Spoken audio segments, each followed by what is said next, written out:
Hey there, Mr. Redder here. Welcome back to another episode of r/Entitled People Stories. Today we have a very special episode for you, a compilation of some of the best entitled people stories we've read over the past year. So sit back, relax, and enjoy a few hours of the most entitled people you've ever heard of. And by the way, Karen assured me that for every thumbs up this video gets, she won't try to get anyone fired for an entire week. So please smash that like button and subscribe and turn on notifications for new stories from Reddit every single day. Am I the jerk for baptizing my daughter without my wife knowing? I used to be a preacher for 10 years. Then I met my wife, who's an atheist. So I stepped down from my role because my marriage and relationship to her would not have been accepted well by the community. Soon after that, we got married, not in a church, and had a daughter. Then a year later, we had our son. Then 3 years ago, we had another daughter. We didn't baptize any of them because my wife was strongly against it. I would have liked to have baptized them, but we decided not to. I still went to church every Sunday. My wife never went, and the kids went whenever they wanted to go. My oldest likes going, so she went more. My son only went a couple of times a year, and the little one just started being interested. Our oldest, who's 8, got very sick a few months ago. We've been doing the treatments, and then I brought up to my wife that I would like to baptize her. I have faith that my daughter will get better, but I wanted to baptize her anyway. My wife strongly disagreed. I said, let's ask our daughter and she can decide. My wife said absolutely not.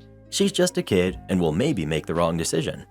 I told her that she's 8 and she knows what baptism is about, so she can easily choose what she wants to do. My wife said no. I asked my daughter anyway, and she said she wants to do it. I took my daughter to church where she was baptized. Later, she told my wife, who flipped out and yelled at me, saying that I've indoctrinated her. I told her that I did what our daughter wanted to do. Wife called me a jerk, said I broke my vows to her, and that I set up our daughter to believe in empty words, referring to my beliefs. Am I the jerk? Strap in. This is gonna be a wild ride. You're the jerk. You're a monster and a horrible excuse for a father. I hope she leaves you and keeps them away from you and your outdated beliefs. I want to know why she even married you in the first place. You're the jerk. How could you not be when you completely disrespected and vetoed your wife and her decisions? This type of thing is 2 yeses equals yes and 1 no equals no, and the answer you received was no. Also, don't use the "she's 8 and can decide for herself" line. When I was 8, I thought I was going to be the president of the US one day, shaking my head. You're the jerk. When you married your wife, you left the church and promised not to force your beliefs on them. Then you baptized your kid? Even though you asked, you still broke your promise to your wife. If she was 18 and an adult, that's one thing, but an 8-year-old probably only wanted to make you happy. Don't make the same mistake with your other 2 kids. Of course you're the jerk. You went and did something behind your wife's back which she feels strongly about. Your daughter at 8 years old is not capable of fully understanding what she's potentially committing to. Don't be surprised now if divorce is on the cards. You have betrayed your wife's trust in a very big way. Even if she doesn't divorce, it's going to take you a long time to earn that trust back. What a stupid and impulsive thing to do. You're the jerk times 1,000. If my husband ever tried to pull a move like this, I'd leave him in a heartbeat. Just because you want to believe in fairy tales doesn't mean I'll let you convince our kids to as well. I hope she finds a decent man who actually loves his family and wants what's best for them, since obviously all you care about is going to church on Sundays. Bruh. Well, who do you think is the jerk? OP or his wife? Please let us know. If you love the Lord, that's good for you, but talking about it on Reddit might not be such a good idea. Am I the jerk for refusing to tell my wife to stop putting notes in my lunch? Okay, so my wife, who's 27, has a habit of putting notes, affirmations, in my lunch when she packs it. She's been doing it for a year now. It started when I suffered from some issues surrounding employment, and I appreciate it a lot because it gives me strength and renews my energy for the rest of the day. So anyway, my coworkers know about it and sometimes would tease me about this by calling me a 4th or 5th grader and calling my wife Granny. Just teasing, nothing unusual for them. It happens at lunch where most of the guys in the department sit together. A coworker of mine, Jimmy, is the newest employee in our company. He lost his wife a few months ago, and he's sort of a placate dude in general. However, he started sitting with us during lunch break after the guys insisted. I sit and eat my food after I look at the note my wife left, then rinse and repeat. Till a few days ago, one of the coworkers pulled me aside and we began talking. Then the note thing was brought up. He told me that Jimmy has been enjoying sitting with us during lunch break, but couldn't help but feel uncomfortable with the notes I keep pulling out of my package every day. He then went on to tell me that the dude lost his wife, and seeing me getting notes from mine hit a nerve because it reminded him of his late wife. I felt puzzled. I asked, "Okay, what am I supposed to do about it?"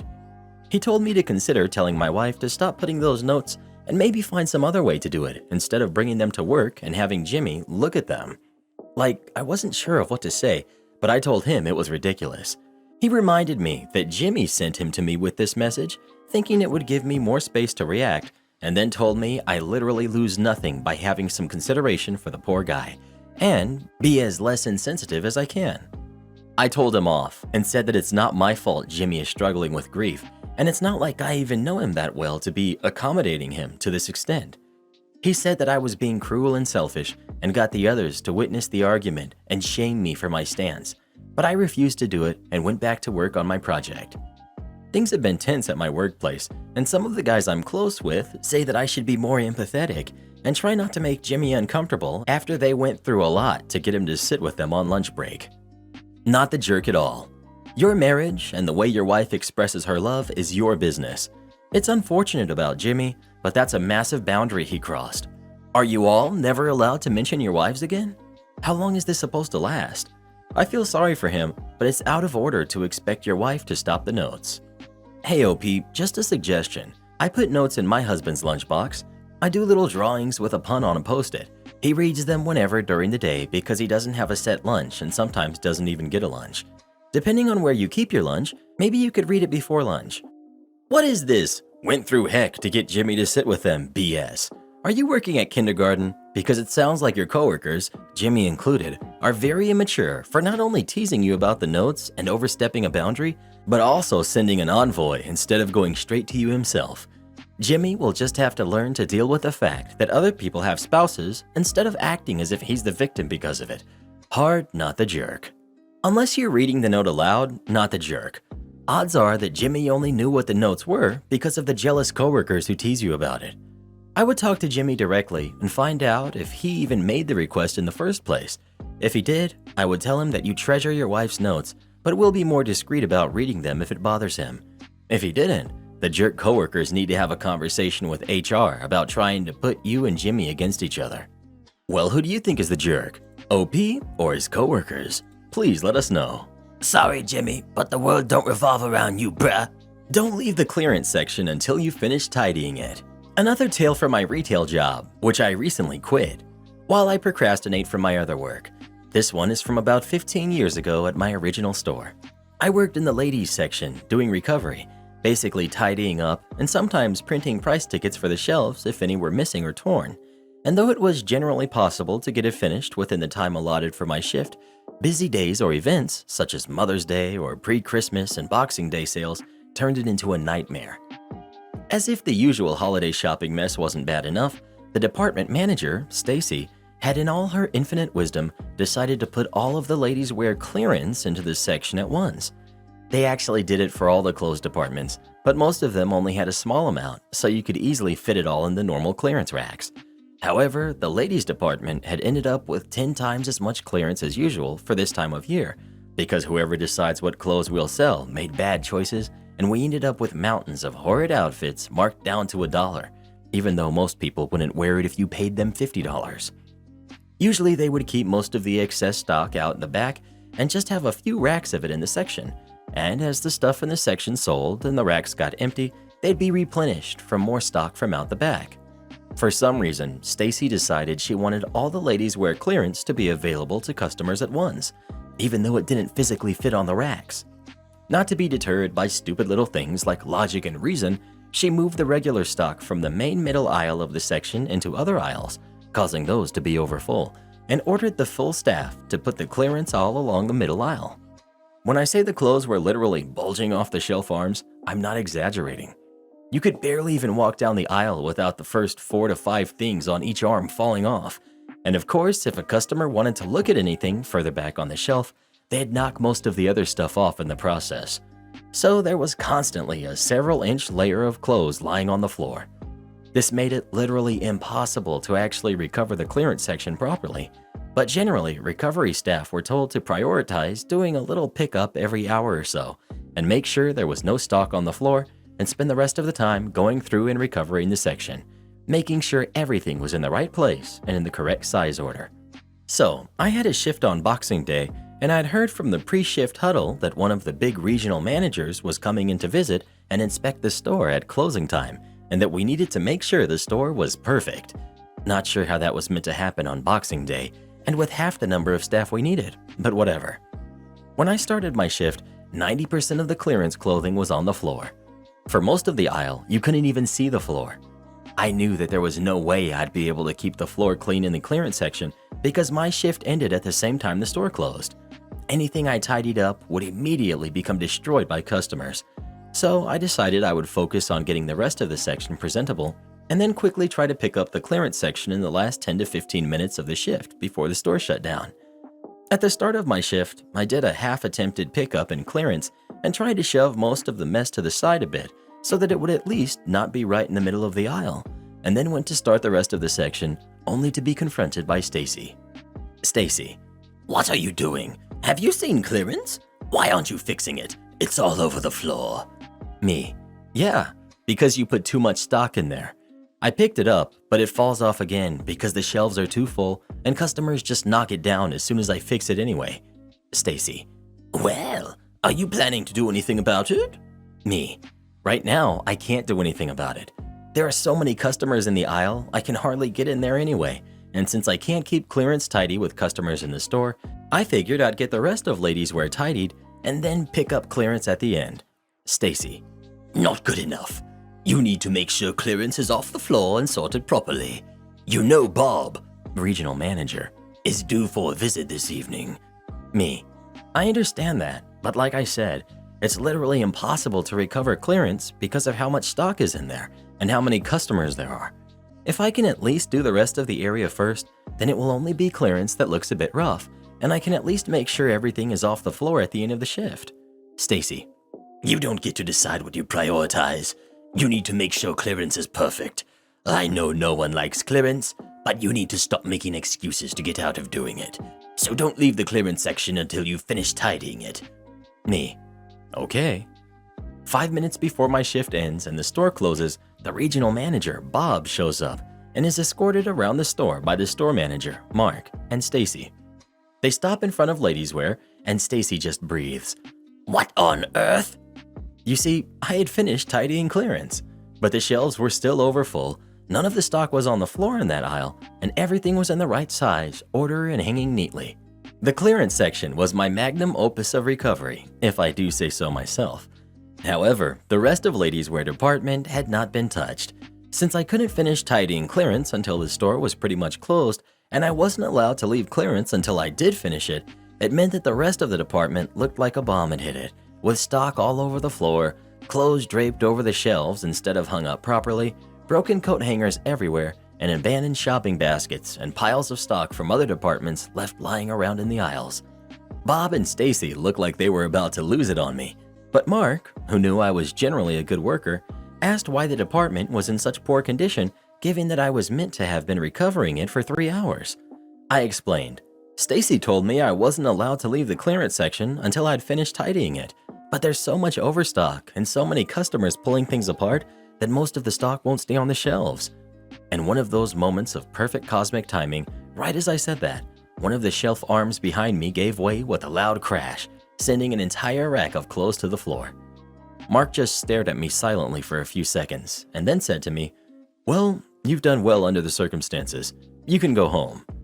I'm not sure if Stacy got into any trouble, but nothing else was said about it to me by the store manager, and I never got any warnings or disciplinary action or anything.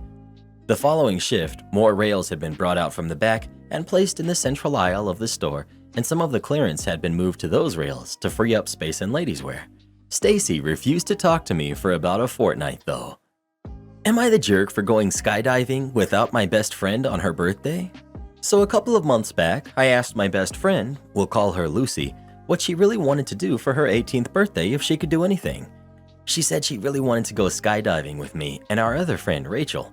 Normally, I wouldn't spend that kind of money on anyone's birthday, but Lucy has had a rough year. She recently lost her mom. So I scheduled and paid for the three of us to go skydiving on Lucy's birthday, which is on Saturday, way back at the beginning of March. It cost several $100s, not to mention that I had a whole day planned. We'd get coffee, go skydiving, I'd take Lucy out for dinner at her favorite restaurant, and then we'd end the night at a hotel downtown. Rachel pitched in to pay for the dinner and the hotel. I made sure that Lucy knew about these plans literally 2 months in advance so that she could get the day off work, and she assured me that she had months ago. I've been annoying her for 2 months, texting her periodically just to check that she still had that day off and remembered not to make any plans. Well, flash forward to this morning, and guess what? A guy that she has a crush on at work asked her to switch shifts with him, and she just couldn't say no. At first, I thought she was joking. She's like, "Can't you just reschedule for another day? Have you already paid?" I tell her of course I've already paid, and it's not refundable this close to the actual date, and that Rachel and I had already booked a room for the hotel as well. She's like, "Well, I'm sure if you just called, you could get a refund." So I pull up the email from the skydiving company that literally says appointments are non-refundable. She's like, "So what are we going to do?" I'm like, "Well, I know what Rachel and I will be doing. We're going skydiving with or without you. I already paid for it." Then she had the audacity to start crying and playing the victim. "Wow, I can't believe my best friends are going skydiving and to dinner without me on my 18th birthday. All because I had to work. Some friends you guys are. If this was your birthday and we did something without you, you'd be upset." She's the one who decided to pick up a 12-hour shift on this one day we had made plans months in advance. I told her to text her crush back and say never mind, she can't take the shift, to which she replied, "I can't do that. I already told him that I would." Like, jerk, you told me the same thing 2 months ago. The way I see it, she's choosing a guy with a girlfriend in his late 20s over 2 girls that she's been friends with for 4 years. Not the jerk. She knew you had plans, but she let her emotions get in the way of making a sound judgment call, and now she's having to face the consequences. I hope you and Rachel have a blast skydiving and make sure to take lots of pictures. Oh man, Lucy's poor judgment makes me think she's going to have a horrible time in her 20s being a doormat to whatever guy she's in a relationship with. Not even in a relationship with. The dude is in a relationship with another woman, which makes it even worse. Not the jerk. You went out of your way for her. She has a crush on the wrong guy. I'm sure she's dropped birthday hints to this guy. Besides, why does he want the shift? Nope, no way. So have fun. Oh, and by the way, skydiving is awesome sauce. Extended warranty claim requires repair estimate. I used my credit card and bought an electric skateboard in the fall of 2018 for $279 on Amazon. Not the best timing, but I was replacing a do-it-yourself unit that I built myself that was falling apart. Being in the Midwest United States, I got only a few weeks use out of it before the weather was too poor to ride it. Spring came along, and for whatever reason, the battery would not charge. The skateboard only had a 3-month manufacturer warranty, and it spent most of that warranty period sitting in the closet due to miserable Midwest winter weather. Manufacturer warranty is now expired. It has been 5 months since purchase. But wait, my credit card has a feature where they will double the factory warranty on any product purchased with the card. Skateboard is only 5 months old, still within the credit card's 6 months extended warranty coverage. Sweet, let's file a claim. Claim is filed. I'm fully expecting them to just replace the skateboard. I get a response. They require a repair estimate before they will process the claim. Okay, fine, let's do this. I reached out to the manufacturer. I had already opened up the skateboard and taken multiple voltage measurements, so their tech support quickly moved beyond, "Are you sure it's plugged in correctly?" and "What lights did you see?" They tell me it could be one of 2 things. It could be the battery or the circuit board that needs to be replaced. They give me a price for each. But that is not a repair estimate, that is a parts list. I had used many appliance repair companies and plumbers, and most of the time their invoice or repair estimate is just a generic piece of paper with their name, the word repair, and a price. Super lazy, and yet that's good enough to get reimbursed for home warranty claims. I figured that I could write a repair estimate, and I am certainly qualified to repair this. I have a bachelor's degree in electrical engineering. If I'm going to do the repair, I should be compensated for my work. So I wrote an itemized estimate for myself to do the repair. It went as follows. such and such electronic repair.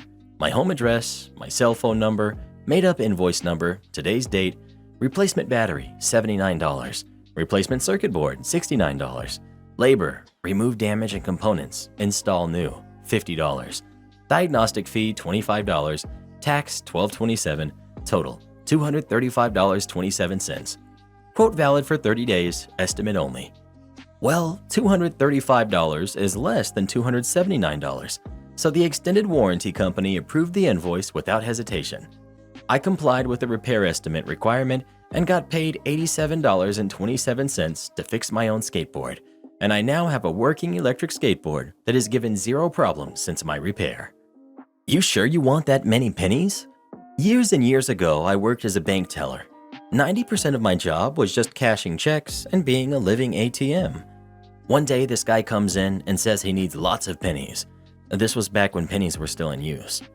See, he's doing the classic pay for something with an inconvenient amount of loose change bit, and he needs a ridiculous amount of pennies. He's super excited to explain how this local business did him over. I won't bore you with the details, but it's pretty clear even in his telling that it was perfectly fair he was being charged this money. He's practically giggling as he explains how inconvenient it will be for the people he's paying. But here's the thing. Maybe this works down in the States, but in Canada, there's a very reasonable limit on how much you can pay with change. The payee is allowed to reject any loose change payment over a certain amount. Thinking I might be able to save everyone involved a bunch of hassle, myself included, I explained this to my customer. The guy isn't having it. Just keep saying pennies are money, so he's allowed to do it, and I better give him his pennies. At this point, I figure it's not really my problem what he wants to do with his money, and I get to work. He wants a few $100s in pennies. This might not sound like a lot, but it's like 300 pounds. It's so many pennies that I have to tell him we don't actually have enough on hand. We have to make a special order for him. There's a small fee, but he doesn't care. A few days later, he happily loads up boxes and boxes of pennies and leaves. A week later, he's back, only now he's dragging in a hockey bag of loose pennies. I guess he spent some time opening all the rolls just to make it harder. As expected, the business owner simply refused to accept this payment, so he'd like to deposit this bag of pennies back into his account, and he'll bring the rest in later. Had to tell him we only took rolled coins, and he'd have to do that first. I'm not sure when Coinstar came out, but my small town definitely didn't have one. I missed his return, but I heard he eventually came back after going through the trouble of re-rolling all of his money. A lot of trouble to get right back to where he started. If only he had listened. Am I the jerk for refusing to give my husband my new Wi-Fi password? My husband, male 30, and I, female 32, are going through some financial struggles right now. The reason for that is because my husband lost his job. He didn't earn much money anyway working retail, being overworked and underpaid. He said the reason he lost his job was because of his narcissist boss. Money is tight, and the load fell on me completely to provide for us and pay for everything, including Wi-Fi. He promised to look for a job though. My husband started spending most of his time on his phone. I keep asking if he's looking for a job, and he'd say yes, but it's been 3 months now. And I grew suspicious because retail jobs are easy to find.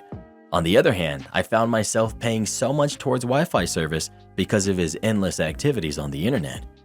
I didn't say anything till I ran into his former boss at the supermarket.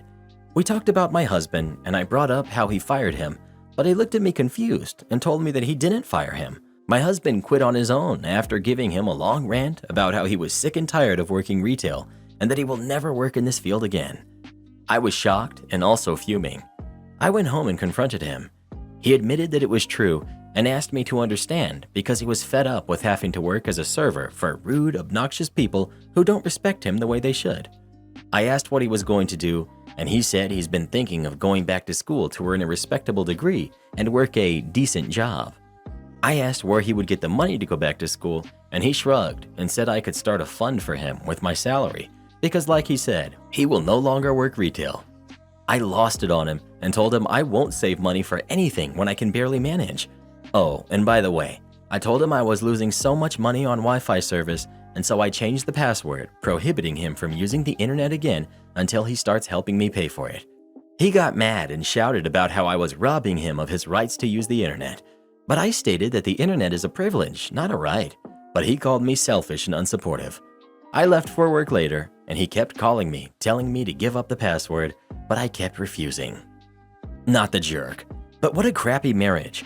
Are you sure you want to be married to an entitled, lying man you have resorted to treating like a toddler? Not the jerk. Whatever he's been doing for the last 3 months isn't job searching, unless he's looking at jobs he's underqualified for, given he's disdainful of retail, especially if it's using enough internet to become a financial drain. He's lied about his last job with his boss and how he parted from it, and only admitted to lying when you confronted him with the truth. This is the time to reevaluate the relationship, knowing what you do now, and whether you think it's worth taking a chance on your husband or not. OP, leave. Do you guys have kids? Is there something major you risk losing if you leave him? Because this is a big red flag. He quit his job without telling you and lied to you for 3 months, telling you his narcissist boss fired him. And during the 3 months, he never once told you about his plan to never work retail again and for you to support him. He planned to live off of you and lied to you and wouldn't even have told you he's not looking for jobs if you didn't find his boss. Are we sure he's not the narcissist? I beg you to leave. I know, Reddit always suggests divorce, blah blah blah, but like, some of y'all legit need it. Am I the jerk for leaving my half-brother's graduation dinner early? I have 2 older and 1 younger half-siblings. My older siblings are 27 female and 26 male, Jake, and my younger brother is 17, Denny. When Jake was 2, my dad and my stepmom got divorced, then my dad and my mom started dating and I was born. My dad and mom broke up, and then my dad got back together with my stepmother. My dad was never having an affair. He was divorced before he and my mom started dating, and my mom and dad were broken up before my dad got back with my stepmother. Growing up, my siblings were closer to each other than me, which upset me. I switched houses every other week, so maybe this was expected. It was especially bad when my stepmom's family would visit us. I didn't tell anyone until just before I went to college. After I told my dad how I felt, I didn't see my siblings for over a year, just my dad. Eventually, I was convinced to give the family thing another chance, mostly due to Jake coming to see me and saying things would change. Danny graduated high school last week. My stepmom and dad had a family party for him at the house. I saved to go half on a present for him with Jake. We got him a PS5 and gift cards for games. I was on edge because my stepmom's family was going to be there too. At the dinner, Denny gave a speech where he thanked everyone except me. He thanked his parents, sister and brother, and named them just so it was clear, grandparents and even aunts and uncles. He left the speech on the table after he read it, so I checked to see if he had just accidentally skipped over my name, which he didn't. He wrote and edited the speech and didn't include me. I was upset, so I left. I didn't say goodbye, and no one noticed me leaving. 2 hours after I left, Jake texted me asking where I was, said he wanted to give Denny our gift. I told him I had left, but to go ahead and give it to Denny without me. Jake called me to ask why I had left, and I told him. Then I went to hang out with my roommates and left my phone in my room. When I went back to my room, I had a bunch of missed calls from Jake, my dad, and Denny, and messages from them, including an apology from Denny. Apparently, after Jake pointed out my absence, it ruined the mood at the party, and it ended shortly after because everyone was concerned about contacting me. I don't know what that means though, because I had been gone for over 2 hours. We talked the next day, it didn't go well. My dad is mad I left. I'm still upset with Denny, who couldn't give reason for his speech, and now I'm only speaking to Jake. My girlfriend, who they also called trying to get me, and my friends have said I was wrong for leaving and ruining the party, and that by doing so, I made it about me. My girlfriend said that I turned Denny's graduation party into something about my feelings and that I should have made an excuse to leave, or just sucked it up for a couple more hours and then dealt with it later. You didn't make a big scene, you quietly left. I would have left too. You don't just forget a sibling, not the jerk. Just remember, family isn't blood, it's who you love and who loves you back. This can be blood family or close friends, but who you call family is up to you. Sounds like it's time for you to reevaluate who your family is. I'm so sorry your relatives suck. This. But also, if Jake had said nothing, then no one would have noticed. I like how no one is upset with Jake. Jake stirred the pot, yet OP is dealing with the fallout. Sounds like OP is just plain scapegoat, and likely has for all of his life with that side. Not the jerk. Also, it took 2 hours for them to even notice, so they can get out of here with the "you ruined the party" BS. It might be worth doing therapy with your dad though. He clearly doesn't see or understand how you feel. Nope, not the jerk. It was an intentional omission. He knew what he was doing. Everyone can be mad at you if they want, but you probably had the right idea the first time when you stopped communicating with your siblings. Note, only the one sibling promised you things would change. He was the one who contacted you when you left. Are his siblings actually on board with integrating you into the family? Because they haven't shown that in their actions. Karen tells me I need to stop mowing my lawn. To set the scene, I live in a relatively quiet neighborhood, and all of our neighbors take great pride in keeping their lawns and the appearance of their houses. So it's common to hear lawnmowers, weed whackers, saws, etc. On Saturday afternoon, I decided that I would mow our front and back lawns for my parents as they were preparing dinner, and I thought it would be a nice thing to do. I had already finished mowing our backyard, which took about 15 to 20 minutes, and had moved on to our front yard. When I walked into the front yard, I did notice my elderly neighbor, she's like 97, sitting outside with her daughter. While in the middle of mowing the front lawn, the daughter comes up to me and said something. I couldn't hear her because the mower was running, so I turned it off and asked her to repeat herself. She then says, "I don't know if you noticed, young lady, but we are trying to sit and enjoy our Saturday afternoon, and you are disrupting us with your mowing."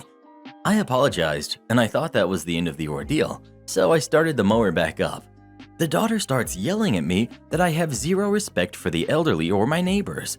I told her I would be done in 10 minutes, but she just wanted me to stop and come back and finish in 2 hours. 2 hours.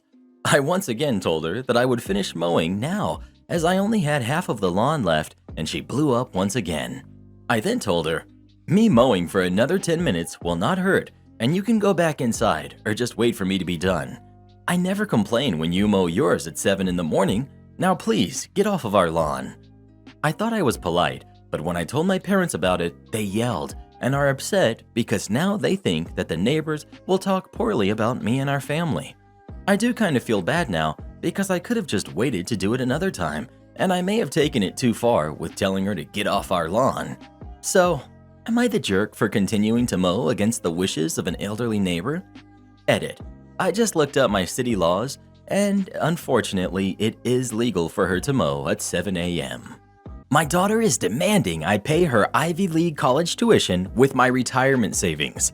I'm 40, male, and my wife is 40, female. We have a 17-year-old daughter who is in the stage in life where she needs to think about college. My wife and I have agreed that we will pay for her 2 years in community college in our town and 2 years in university to finish her bachelor's. My daughter was on board with this until recently. She now wants to go all 4 years to an Ivy League school because that's what her friends are doing apparently. We have plans of retiring early, and an extra $50,000 or so is really going to push us back on that, so I'm not on board with that idea. Also, it's not like she has tons of money saved to get an apartment elsewhere, so odds are we would have to pay for that as well. It's a firm no for me, which has made my daughter incredibly upset with me. She's been guilting my wife, and now she feels bad for her and thinks we should do it. Apparently, she thinks she's going to miss out on a huge opportunity and will feel excluded from her friend group. Community college is also lame in my daughter's mind, which is an incredibly privileged thing to say in my opinion. Big financial decisions in our marriage require a yes from both of us, and it has always been this way, but now my wife is upset with me too. Now mother-in-law is also involved, and I'm the villain to everyone. We could technically afford it, but as I said before, it would really push back our plans in life, which I'm not okay with. And keep in mind, I'm not forbidding her from doing it, it just won't be on my wife and I's dime. I'm completely indifferent to paying the same amount and her getting loans to cover the rest, should she really want to go that badly. I feel crazy for even posting this because I don't see how I could be the jerk, but since everyone is mad at me, it does make me wonder. You're the jerk if you can afford it. My parents agreed to cover half of wherever I decided to go and made me apply to both cheaper schools and the expensive art schools I wanted to go to, as well as financial aid and scholarships. Then we sat down and plotted out the expenses for each one I was accepted into so they could really explain the financial situation to me. This is her first major adult decision. I think it's best to help her make her own decision. Also, I don't really believe that she said, "I want to be with my friends." That sounds like your interpretation. You're the jerk for doubling down on community college. It is an okay choice, but not a great one. And in your own town? where she would, I assume, continue to live with you? No, there is a wide gulf between slumming it at the local community college and going Ivy League. And to be honest, if your kid has the ability to be admitted, even if she doesn't go, then that is a lot of wasted potential. Not all courses transfer well, especially in majors that lead to a professional field. So why aren't you guys looking at normal universities? She can go off to college like a normal kid and it won't break the bank. Although, really, come on, man. You can't seriously think, oh, I'm gonna retire when I'm 52, even though you can't afford to send your kid to college. You're the jerk. First, if she's capable of getting into an Ivy, you should be supporting her a lot more fully. That's your kid, and Ivies are as good as they get in terms of opportunities after graduation. Second, she has to be accepted first. Third, take some time to educate yourself about the resources Ivies and other selective private schools offer to the kids they do accept. Some schools, like Stanford, provide free tuition for students from families making less than $150,000 a year. My kid's dad attended a highly selective small college in Oregon, and his parents only paid room and board for the first year. Almost everything else was covered by a combination of public and college endowment need-based aid, merit-based aid, and work study. Dude graduated with one loan for about $4,000. So get brave, do your homework, and if your kid has the potential to shine, help her do it. You're the jerk. You brought her into this world. You owe it to her to set her up for success, especially since you're secure enough for early retirement. You don't go from community college to Ivy. Why do you even have a kid if you didn't want her to succeed? Well, who do you think is the jerk? OP or everyone else? Please let us know. You know why OP's going to retire early? Because he's financially literate. Am I the jerk for telling my stepkids it's not my fault their mom cheated on their dad? I have 4 kids. 2 are biological, and 2 are stepkids from my husband's first marriage. I consider all of them to be my kids, but for clarity, I have to differentiate. When my stepkids were 12 and 13, it came out that they were not biologically my husband's. It was dramatic, and it rocked the entire family. There was a minute where they were suspicious of me as well, but since I had insisted on testing my biological kids at birth due to issues from my own childhood, this was over before it began. My husband and I continued raising all 4 kids until he passed 2 years ago. His father just passed 6 months ago. The kids are 17, 16, 10, and 9. In his will, his father decided to only leave money to his biological grandkids. This money is to be held in a trust, so even I can't access it. It's not millions, but it's easily enough to pay for each grandkid to go to college and put a down payment on a house. My stepkids viewed him as their grandfather, so they are furious about this. But on a practical level, they need money for college, and now they don't have it. They've been blaming me and hounding me to fix this. I can't and won't. The will is airtight. The money is in trusts that I don't have legal access to. Just to try to do anything would involve, technically, suing the other kids just to harass my sister-in-law and the legal firm into trying to invalidate a will, which would be cruel and pointless. I agree that it's unfair, yes, but it's also not my fault. Their mother is the reason why they're not in the will, not me. I'm not going to pretend to know why she did it, and I don't have any personal feelings about her. She's always been a devoted mother to her kids, which is the only thing I cared about. The rest of her private life is her own business, and this is ultimately her responsibility. I told them to take it up with her, and now they're even angrier that I'm talking bad about their mother, and are blasting me to everyone that will hear that I've always played favorites. Not true. And that I'm not doing anything because I got what I always wanted. Doubly not true. I don't want to lose them or cause more pain over something that I had no part in. Am I the jerk? Not the jerk.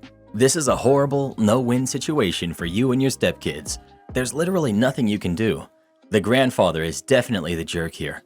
How incredibly hurtful. Nah, it's his money, and he might rightfully view his daughter-in-law as evil for betraying his son, and I believe that's where his decision was made. In a way, I don't blame him. That's his life's money. Why is the grandfather the jerk? Only jerk here is the other mother. Grandfather has no obligation. He's free to give the money to whoever he wants to. Why would he give it to someone who are not his family? That mother should have told everyone about it much earlier. Biological family should be worried about the children's future. He treated those kids as his own grandchildren for the first dozen years of their lives. Then, through no fault of their own, they're deprived of an inheritance. Sounds like their extended family might have started treating them differently. and now Grandpa went out of his way to deny them college money. That's low. Gramps was the jerk. The only reason the family is wrecked is because of the mother who cheated.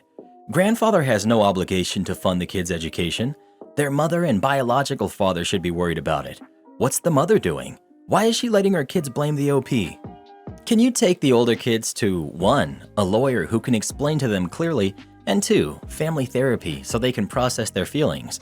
They aren't being that rational, but that's why they still need you to parent them, as thankless and hard as it is right now. They're so blind, they need someone to blame.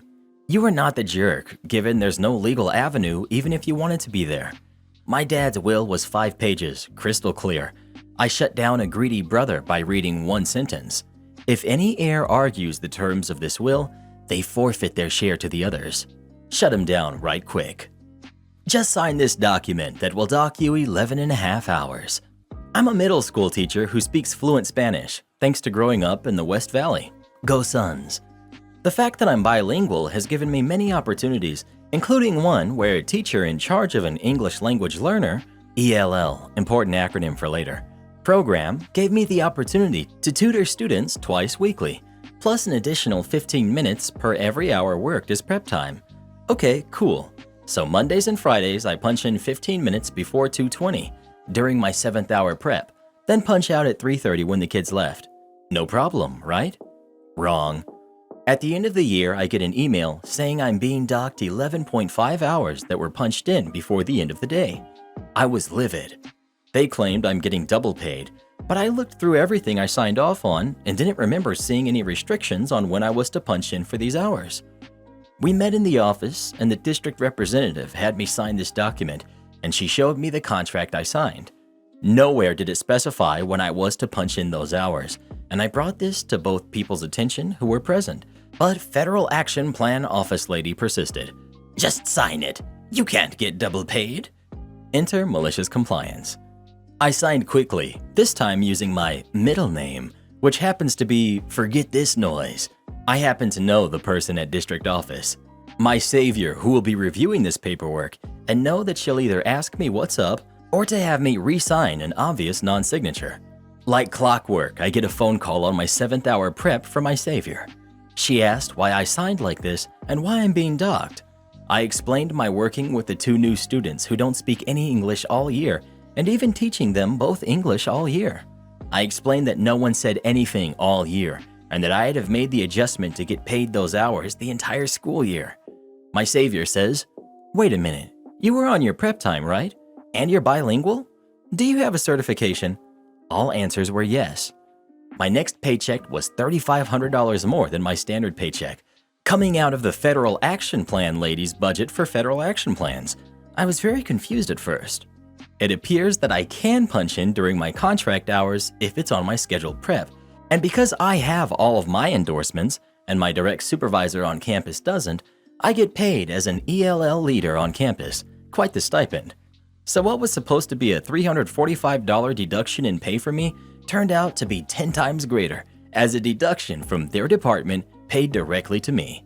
So looks like she was right all along. I can't get double paid, but looks like I can get double quintuple paid. Am I the jerk for not telling a guy what I do for work and letting him pay for my drinks the whole evening? My friend Grace invited me to a board game bar to play and have drinks with her boyfriend, and one of their friends, Nick. We went to get drinks in pairs, Grace going with her boyfriend. Meanwhile, Nick and I stayed at the table and vice versa. So Nick and I had plenty of time to talk, just the 2 of us.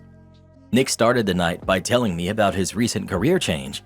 He decided to quit his previous job, go to a coding boot camp, and he just got a job as a developer 1 or 2 months ago. He was very proud of himself and his new salary and told me this multiple times. He never asked me what I do for work, but talked about his new job quite a bit, occasionally saying, "Sorry, you don't understand that." During the entire evening, I never told him I have been working as a software engineer for the past 4 years because he never asked, and honestly, I found it a bit entertaining. When it came to the drinks, he invited me to every single one. "Don't worry about it. It's not a problem with my developer salary." I told him multiple times he doesn't have to pay for me, but he isn't interested. At the end of the night, when we were saying our goodbyes, he took out his phone and sent me a friend request on Facebook. My job is listed in my profile, so that was when he realized that I'm a software engineer.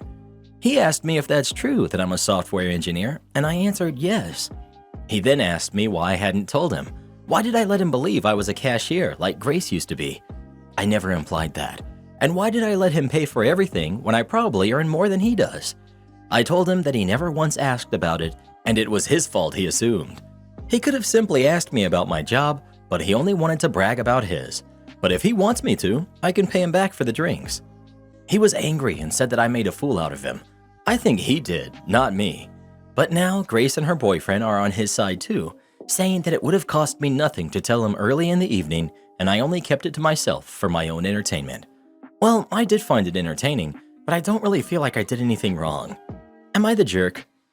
Not the jerk. He wanted to brag, and he was a jerk. He deserved this lesson. Not only are you not the jerk, you're an absolute legend. Not the jerk. You didn't ask him to pay for your drinks, and you did tell him he didn't have to. He insisted. He was a jerk for assuming that you didn't have a job that would leave you comfortable, especially comfortable enough to buy your own drinks. He was bragging and showing off, only to learn that he was making a fool of himself. Josh is on the grill until 11:55, so stop pestering him and do your own station. Back in college, I worked at an on-campus fast food place. Your basic burgers, fries, wraps, and small salads. My shift started at 11:25 doing wraps until 11:55 when Josh left and I manned the grill and someone else did the wraps. Now, Josh was a typical Josh, and it was his way or the highway. He'd get really mad when I'd throw more burgers on the grill or flip something while he was trying to chat up the dishwasher. I did this because he had no understanding of how much food was required to feed college kids during the small breaks between classes. Eventually, he complained enough that I was told, "Josh is on the grill until 11:55, so stop pestering him and do your station." So I did. I stopped touching the grill. The next shift, he leaves at 11:55, and I get on the grill and immediately throw down 40 frozen raw burger patties. 2 minutes later, the cashier starts yelling, "Where are the burgers?" "Sorry, I just got on the grill, and Josh only had 5 in the warmer and 3 in the window. I know we always have about 100 students between 11:55 and 12:20, and they almost all get the burger meal, but I was told not to touch the grill." The burgers finish after a few minutes, and the next batch goes on, but the grill has cooled a little, so they take even longer. The line of kids waiting for food is longer than the line ordering, and management is upset. I got chewed out for not being fast enough, and I just ask, "Do you want raw burgers or to talk to Josh?" It only took one more shift of this for them to realize that my meddling was actually what kept us afloat during the lunch rush. I'd often cook an entire grill of burgers while he was swinging and missing with the dishwasher. They eventually printed out a sheet of how many burgers and chicken, etc. needed to be prepared for certain rush times and gave Josh a very stern talking to about how to be a team player. Also, Josh sucked because he'd cook all the burgers well done, like really well done. Then they'd sit in the warmer for another 5 to 15 minutes. He didn't know how to rotate either, so you were eating hockey pucks. He ruined so much ground beef. He eventually got moved to salads and stock because he couldn't be trusted with anything that was fast-paced. Management saw how much faster everything moved when he wasn't joshing everything up. Am I the jerk for reporting an employee at my gym and getting him fired? Let me explain this because I wasn't sure that I did something wrong, but some people told me that it might have been too much, and I'm not sure now. I, 28 female, go to a gym kinda close to my house.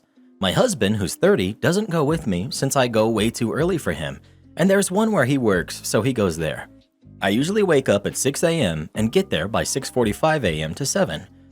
I do not talk to anyone there unless I have to. Reception, maybe ask an employee for help. If I see anyone I know, which has only happened like twice in the last year that I've been going there. This only goes for context that I'm not flirting or anything with anyone there. I'm happily married and I go there to work out and leave. About a month ago, maybe a bit more, I don't know, there was a new employee who would always say good morning to me. Even if he wasn't in the reception when I got there, he would just walk up to me wherever I was working and say good morning. I would say it back because, well, it's called being polite. I never engaged in a conversation with him, and I also use my wedding ring every day. Well, now's the issue. To access the gym, you need to put your finger so it can scan your fingerprint, and then your picture and info shows on the screen of the reception. Last week, I got a message from an unknown number asking how I was, etc. When I asked who it was, it said that it was this guy, and that he hoped I wouldn't get upset he took my number from the info. I said I was upset and I'm married. He said he saw the ring but wasn't sure, so wanted to ask. Okay. I said that I am in fact married and that's why I use a wedding ring, and he said okay and stopped texting. Since I didn't want to walk straight to the managers because he would know it was me and what I was doing, I decided to send an email to the gym explaining everything and how I felt my privacy was violated. My husband agreed completely. They sent an email back apologizing and saying they would handle it. The next day I walked to the gym and he wasn't there.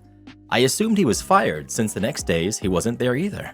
We had my brother-in-law and wife and other family members around, and we were talking about it, and brother-in-law said how crappy that was and I couldn't mess with someone's job like that. The guy apologized and stopped, so why did I keep going? Some of them agreed with him, and others said he was the one messing with his job, not me. But now I feel kind of bad. I mean, he did stop when I said I was married. Am I the jerk? Not the jerk. He absolutely should not have pulled your phone number from their records and was rightfully fired.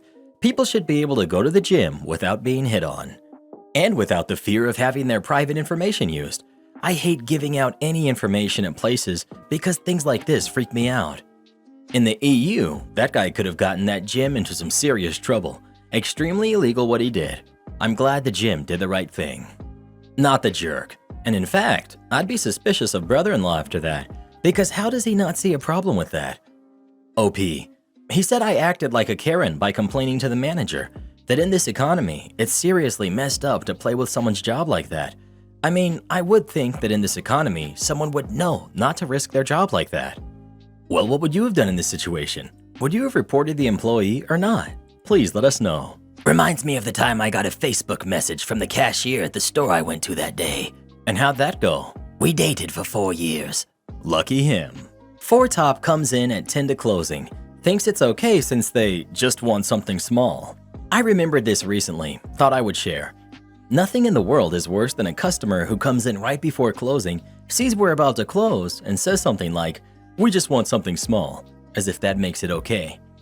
It had been slow all night. Our side work was done, silverware rolled up, and we were ready to head home. I was one of 2 servers there, the rest had left. A 4Top comes in at 10 to closing, and we looked on horrified as they noted we closed in 10 minutes, but then justified it by saying, "We only want a few drinks and maybe an appetizer." Even the hostess just stood there, looking at them like, "Are you really going to stay?" Yup, they were. They settled into a booth, laughing and hooting it up. They had clearly already been drinking. Their server was my coworker, a woman who we called Mom. She was much older than the rest of us, and the giver of advice and hugs when anyone needed it. She had worked there for years and didn't take crap.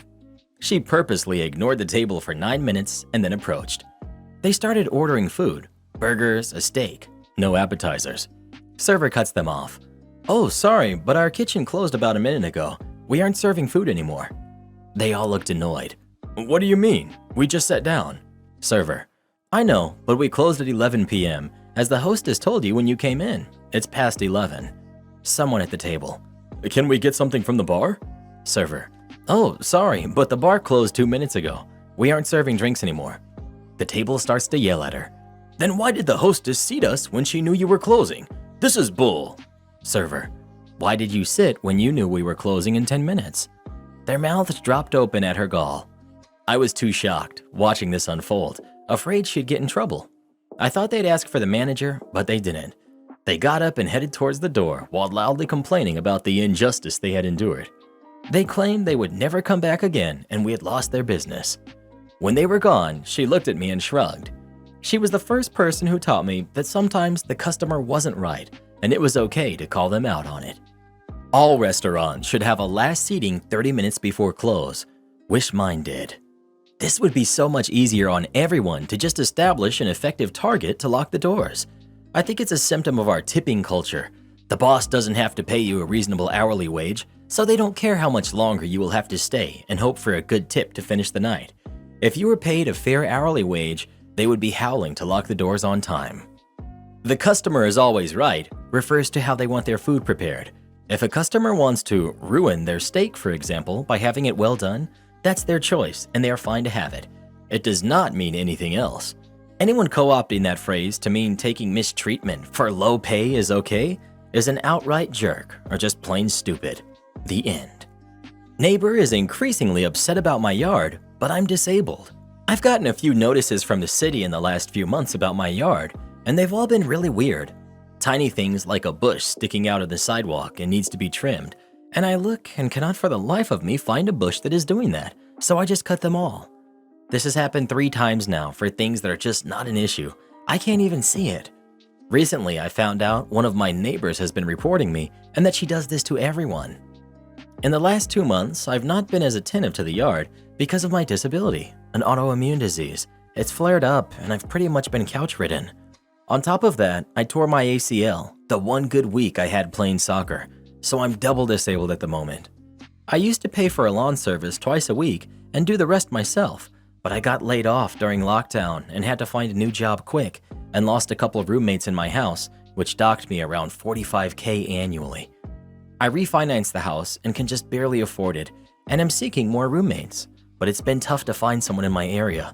But I just can't afford a lawn service right now, and my dad is old and can only come help once a month or so. Today I got this letter from the upset neighbor, and it's unsigned. Miss OP, we are concerned neighbors that have noticed that you have let a lot of time go by without regular caring for your lawn or the mass of weeds that keeps getting higher on the side of your house. We were not pleased to see another neighbor cutting your grass. Is it too much trouble to ask for you to call a local person to cut your grass on a bi-weekly basis? Paul is a neighbor who cuts lawns in the neighborhood, and he may be available at this number. There are too many rentals that do not care for their property. You are an owner and are invested in your home. Please take care of it. They sent it with a stamp through the mail so I wouldn't know who it was. My regular kind neighbor was talking to this woman and heard she was going to report me again, and she and her son mowed my lawn to prevent that. I didn't even ask them to do this, but I did thank them profusely. This kind neighbor doesn't want to tell me who the upset one is. Any advice at all? I'm really tired from all of my health issues, and this is just bumming me out. Usually I can make cookies and charm an angry person, but I can't even walk right now. I don't have an HOA, and when I called the number on my city notice, they couldn't give me any city code or documents saying I have to keep my yard in any particular shape. No idea what standard I need to keep my yard to or how to get it there. It's not even that bad. I don't think it needs much past what my dad can do. They weren't pleased to see another neighbor cutting your grass? This lady can buzz off. Who cares who mows it? I got called in for emergency at the wrong hospital. Background. I had been a doctor at a very reputed hospital in my country about 3 years back, well before lockdown. I had worked there for a year before my husband and I had decided to move to another country. I had resigned a few months before the travel to take care of the visa and all of the other stuff we would need to do before moving to another country. During this time, I would still keep getting calls from the hospital to check on this or that patient, and I would politely tell them that I don't work for them anymore. I hadn't exactly worked in the ER, but had been the first one to be called in case of any of the issues with the patients that had already been admitted in the wards, till the actual attending doctor of the patient came in. Each ward had its own duty mobile phone, and that's where the calls came from. The calls had happened very frequently, and every time I would tell the nurse who had called that I didn't work there anymore. I was very polite and nice as I had really loved working there, and though I didn't anymore, seeing the calls reminded me of that time. As the time approached for us to fly, I stopped attending the calls, hoping they would eventually stop. It's been now 2 years after we moved, and we are now in a country with a completely different time zone. Though I have a new local number, I still keep the old number from my country active.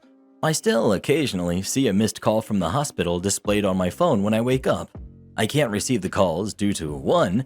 Huge roaming costs, 2. The calls came mostly when I'm asleep, due to the time differences, and 3. The phone is almost always on silent. However, a few days back in the evening, I noticed there were 5 missed calls, all from the hospital. I had received them during the afternoon, which meant they were made when it was late midnight in my country. This alarmed me, as usually I only get 1 missed call. That too during the morning hours of my country. I immediately topped up the mobile and made a call to the hospital. I asked for the in-charge nurse of that particular ward. Since my number was still stored as the contact physician, the nurse who attended immediately called for the in-charge nurse and said, "Dr. OP is called." I think she was probably a junior nurse, as she also seemed a bit tense. As soon as the in-charge nurse was on call, I explained the situation to her. I told her that I had received several missed phone calls in an emergency hour, but didn't work there anymore. She was surprised and immediately apologized. I explained to her I had calls, not because it was an inconvenience to me, because it wasn't, but if they tried to reach out to a doctor who doesn't work there in cases of emergencies and expected them to come, it could cost the patient their life. I had never received 5 missed calls before and hoped that the patient for whom I was called in for was all right. She assured me that everything was okay and thanked me for letting her know. She apologized again and told me she would delete my number immediately. I thanked her and hung up. Somehow, this time I was sure I wouldn't receive any more calls. That kind of made me a bit sad in a weird way, but patients' lives matter more. I honestly hope they get it all sorted out and call the right doctor from now on. $127 dine-in dash. So I'm a server, and one of my tables walked out. This is going to be long, but please read. I need advice. Background. The servers are supposed to pay for walkouts when they happen where I work. I've had to pay for things in the past because I messed up, and I admit they were my fault. I've worked there for 2 years now, so I'm well aware of the rule. Story time. It's getting close to the end of the night, and I had to use the bathroom. Had to go number 2, which means I was gonna be gone for a little. I say to 2 of my fellow servers, "I have to use the bathroom. Can you guys please watch table F1?" And they say okay. So I go to the bathroom and come back a little bit later. The assistant manager let me know I had a table. Another server got the table's drink order for me, so I'm just waiting as the assistant manager makes the drinks, and my general manager comes up to me and says F1 haven't been paid for. I notice the 2 people from the table are gone. Before I went to the bathroom, the table asked for their check, so I go to see if they left the money, but it was empty. Me. There's no money. GM. Well, you have to pay for it. Me. I don't think I should have to pay for this because I asked 2 other servers to watch my table. GM. You signed the paper, so you have to pay. You know the rules. Me. I'm sorry, but I'm not paying for it. This wasn't my fault. I walk away so I can continue to take care of my other table, then maybe 15 minutes later, I pull my assistant manager to the side. Me. Look, I follow the rules. You guys, my managers, have always said if you step out, let someone know so they can watch your table, and that's exactly what I did. So I'm not paying for it. Assistant manager. Well, that's not fair to everyone else, and you signed the paper. Me. GM said that too, and I don't know what paper you're talking about. Assistant manager. The paper that says you have to pay for walkouts regardless of the reason. It was passed out a while ago. Me. I never signed that because I was never given one. Well, it has to be paid for. It was your table at the end of the day. It's your responsibility. Me. I was having a human bodily function. How can I be held responsible when I let others know? Well, you didn't tell me, but we can't put you on the schedule until it's paid for. Me. Well, this might be the last time we work together because I'm not paying for it. In the end, my GM gave me a speech about how I've been working there for 2 years and that I'm a good employee and I should get more trustworthy people to watch my tables. Secretly, he took some of the money off the order and told me not to tell the other servers, but I still have to pay $100 overtime like a payment plan. I just want to know if I was in the wrong for not wanting to pay it. Obviously, the other 2 servers could have been held accountable as well, but I didn't want to have my coworkers hate me. At this point, I'm just going to pay it off and work until I find a new job, because this place is far from perfect, but this whole thing has completely upset me. Neighbors tell me to stop using my hammer because they have a new baby. My neighbor just rang my doorbell to tell me his wife said to stop hammering. I was dumbfounded. I just kind of stared and said, "Excuse me?" And he informed me that we would be unable to make any sort of noise for the next few months because of their new baby. To which I laughed in his face and closed the door. And now his wife is screaming at my door, and he's messaging me to please just do what his wife says. So some background. My spouse bought this house in 2011. Both houses are single-family detached homes. Both lots are 1.5 size lots, so there's roughly 33 feet between our houses compared to the 6 feet for the rest of the street. Neighbor husband was already in his house. I moved in 8 years ago. Shortly after, saw the neighbor for the first time, and it was someone I've known since I was 4 years old. We went to school all the way through high school together. We're now 40 years old. 3 years ago, he met a woman. She had at the time a 2-year-old daughter. She would stay at his house, and I would constantly find the kid wandering the streets. They would just send her outside with no supervision, no toys, no fenced yard, and expect her to entertain herself. The kid was, and still is, nothing but a brat. 2 years ago, she moved in with him and brought her daughter with her. I run a daycare, so my yard is full of fun toys, but we also have 3 other fenced-off areas, one for our pool in the summer, one for our dogs, and one for our hot tub. All these have separate fences and self-closing gates, plus my external fence is 6 feet tall. During 2020, when lockdown hit, the kids were doing virtual schooling from home. She never actually did it. She would be ringing my doorbell in the middle of the day asking me to open my yard for her to play. I would explain that she can't be here when I have daycare kids and my daughter will come out to play after supper. She went to their backyard, dragged patio furniture to my fence, and climbed over it. Who knows how long she was actually out there, but she decided she was done and then couldn't get out. The latch for my main gate is at the very top so that the kids can't open it when my back is turned. She started screaming, so I ran out in a panic. I took her home, explained what had happened to her mom, and her mom gave me crap for just not allowing her to play. I face $100,000 fine if she's caught on my property during daycare hours. I explained this. She still snapped and called me a jerk. I left it at that. It happened a handful of more times. I started sending them daycare invoices. Still kept happening. I finally told them I would have to call the police next time, which I did. Except this time, Mom and Grandpa were both sitting outside on the stairs and watched her do it. Also, never bothered to come help her open the gate when she started screaming. Police told them to stop or Mom would face charges. I now have proximity sensors at the top of my fence, and I get a notification if anything goes over my fence. It's gotten better as she has gotten older. So last summer, we set up our above-ground pool. Just ordered a new pump system and heater. Pool was half filled. I had also just done up all my planters. I casually glance at my security cameras and see her by the pool. I head out.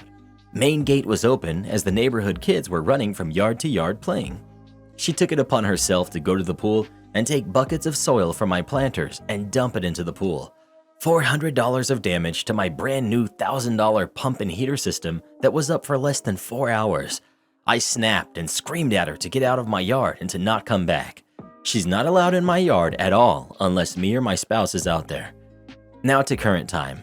They had a new baby last week, and me hammering in my basement is disturbing them in their house 33 feet away.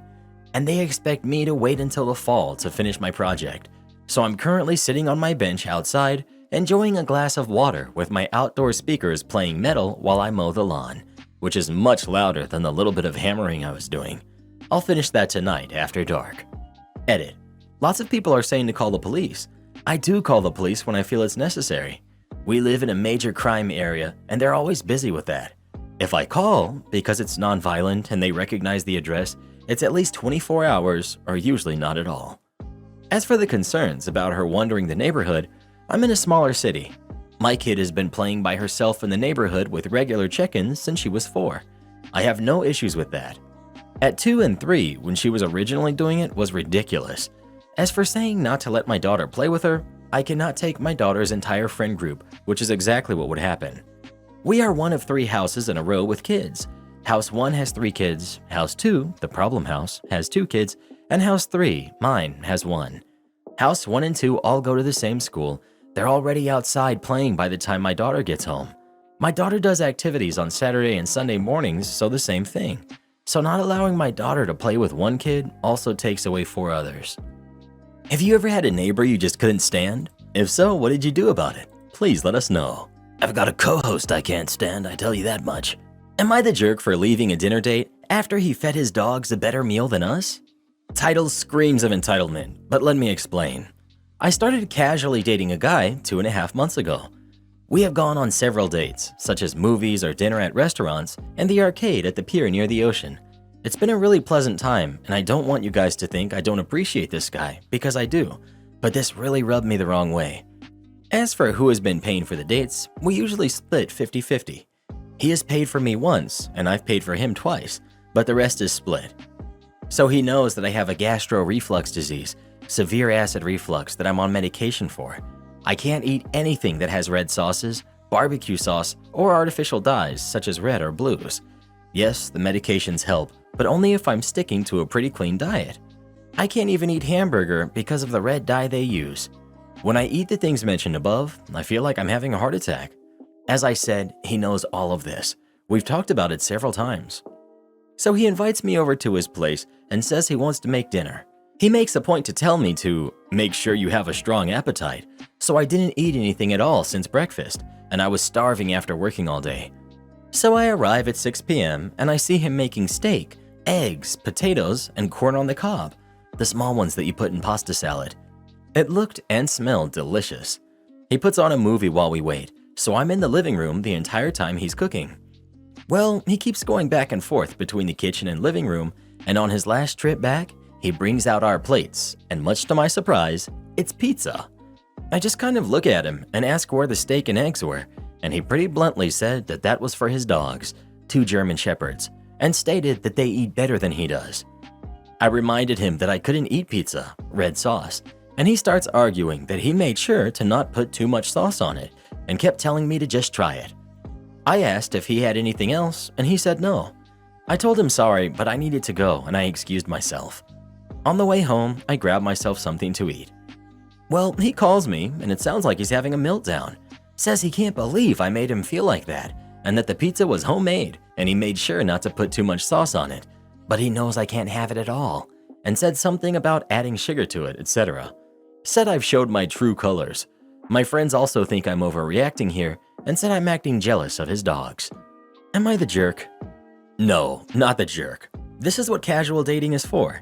He seems to have confused dislike of strong sauce, hence the sugar, for an actual medical condition. But it is odd that he can't seem to understand this simple medical explanation. Not sure this has anything to do with the dogs. It worsens the offense because he had all this food she could have eaten and that he's perfectly capable of preparing, but he gave it to someone who can eat other stuff and gave her something cheap and bland in comparison that she can't even eat. The pizza wasn't served due to lack of skills, budget, or time, but as part of a deliberate performance where he invited her to watch him make superior food for someone else. Not sure what satisfaction he gets out of that, but not relationship material. Not the jerk. None of this would make serving someone food they can't eat acceptable. It just eliminates every possible lame defense. This guy deliberately put on a performance about the food he was preparing. He got her worked up and expecting something really special, even prepared it in front of her, and then pulled a bait and switch for something he knew she couldn't eat, and tried to guilt her into going against her medical diet by pulling the jealousy card. Nope, he's testing her boundaries to see if he can be controlling. Oh my goodness, not the jerk. You dodged a massive bullet here, and I'm glad he showed his true colors early on.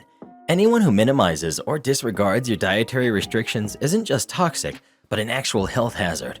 The fact that he came unglued after you left and railed at you over the phone shows that he has a massive insecurity issue. And I own a very spoiled dog. I absolutely home cook for the dude from time to time, but is he doing that consistently? That's expensive. Don't lose any sleep over this dude, he's a total mess, and you handled him with more tact than others would have. Just try the food that would put you in extreme pain? Oh man, I'm mad just reading that. Well, who do you think is the jerk? OP or the guy she was casually dating?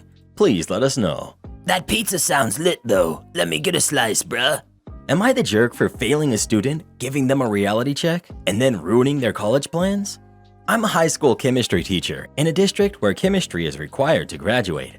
I recognize that many students aren't scientifically or mathematically inclined, and having an ADHD kid has confirmed firsthand that even trying your best may not guarantee success in certain subjects. For this reason, I make my class as stress-free for my students as possible. Grades are determined mainly by homework and participation. Only a small percentage is exam-based. I also offer a weekly extra credit assignment that I introduce on Monday and have due on Friday. It's the same every time. Watch a 5-minute long video about our current topic, then write a 3-2-1 about it. 3 things they learned, 2 things that they found surprising and interesting, and 1 question that they still had about the video. I even accept silly answers like, where did this guy buy that mole plushie from?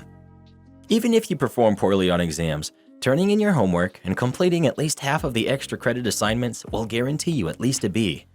The majority of my students have A's, are motivated during class, and their standardized testing scores indicate a strong understanding of chemistry. Then there's my student, Levi. I don't think Levi is a bad kid in any way, but he is very disrespectful and never turns in homework or extra credit. I've sent Levi to a counselor to discuss if there's a reason he can't do his homework and if we could help. Nothing came of that. I held multiple parent meetings to discuss Levi's lack of effort and that he would not graduate 11th grade unless he changed. His mother would insist that I give Levi another chance and she would stay on top of him. There were never any improvements. The last day of school is on Friday. Levi has a 34.6 in my class. He approached me last week after school and asked how he could raise his grade.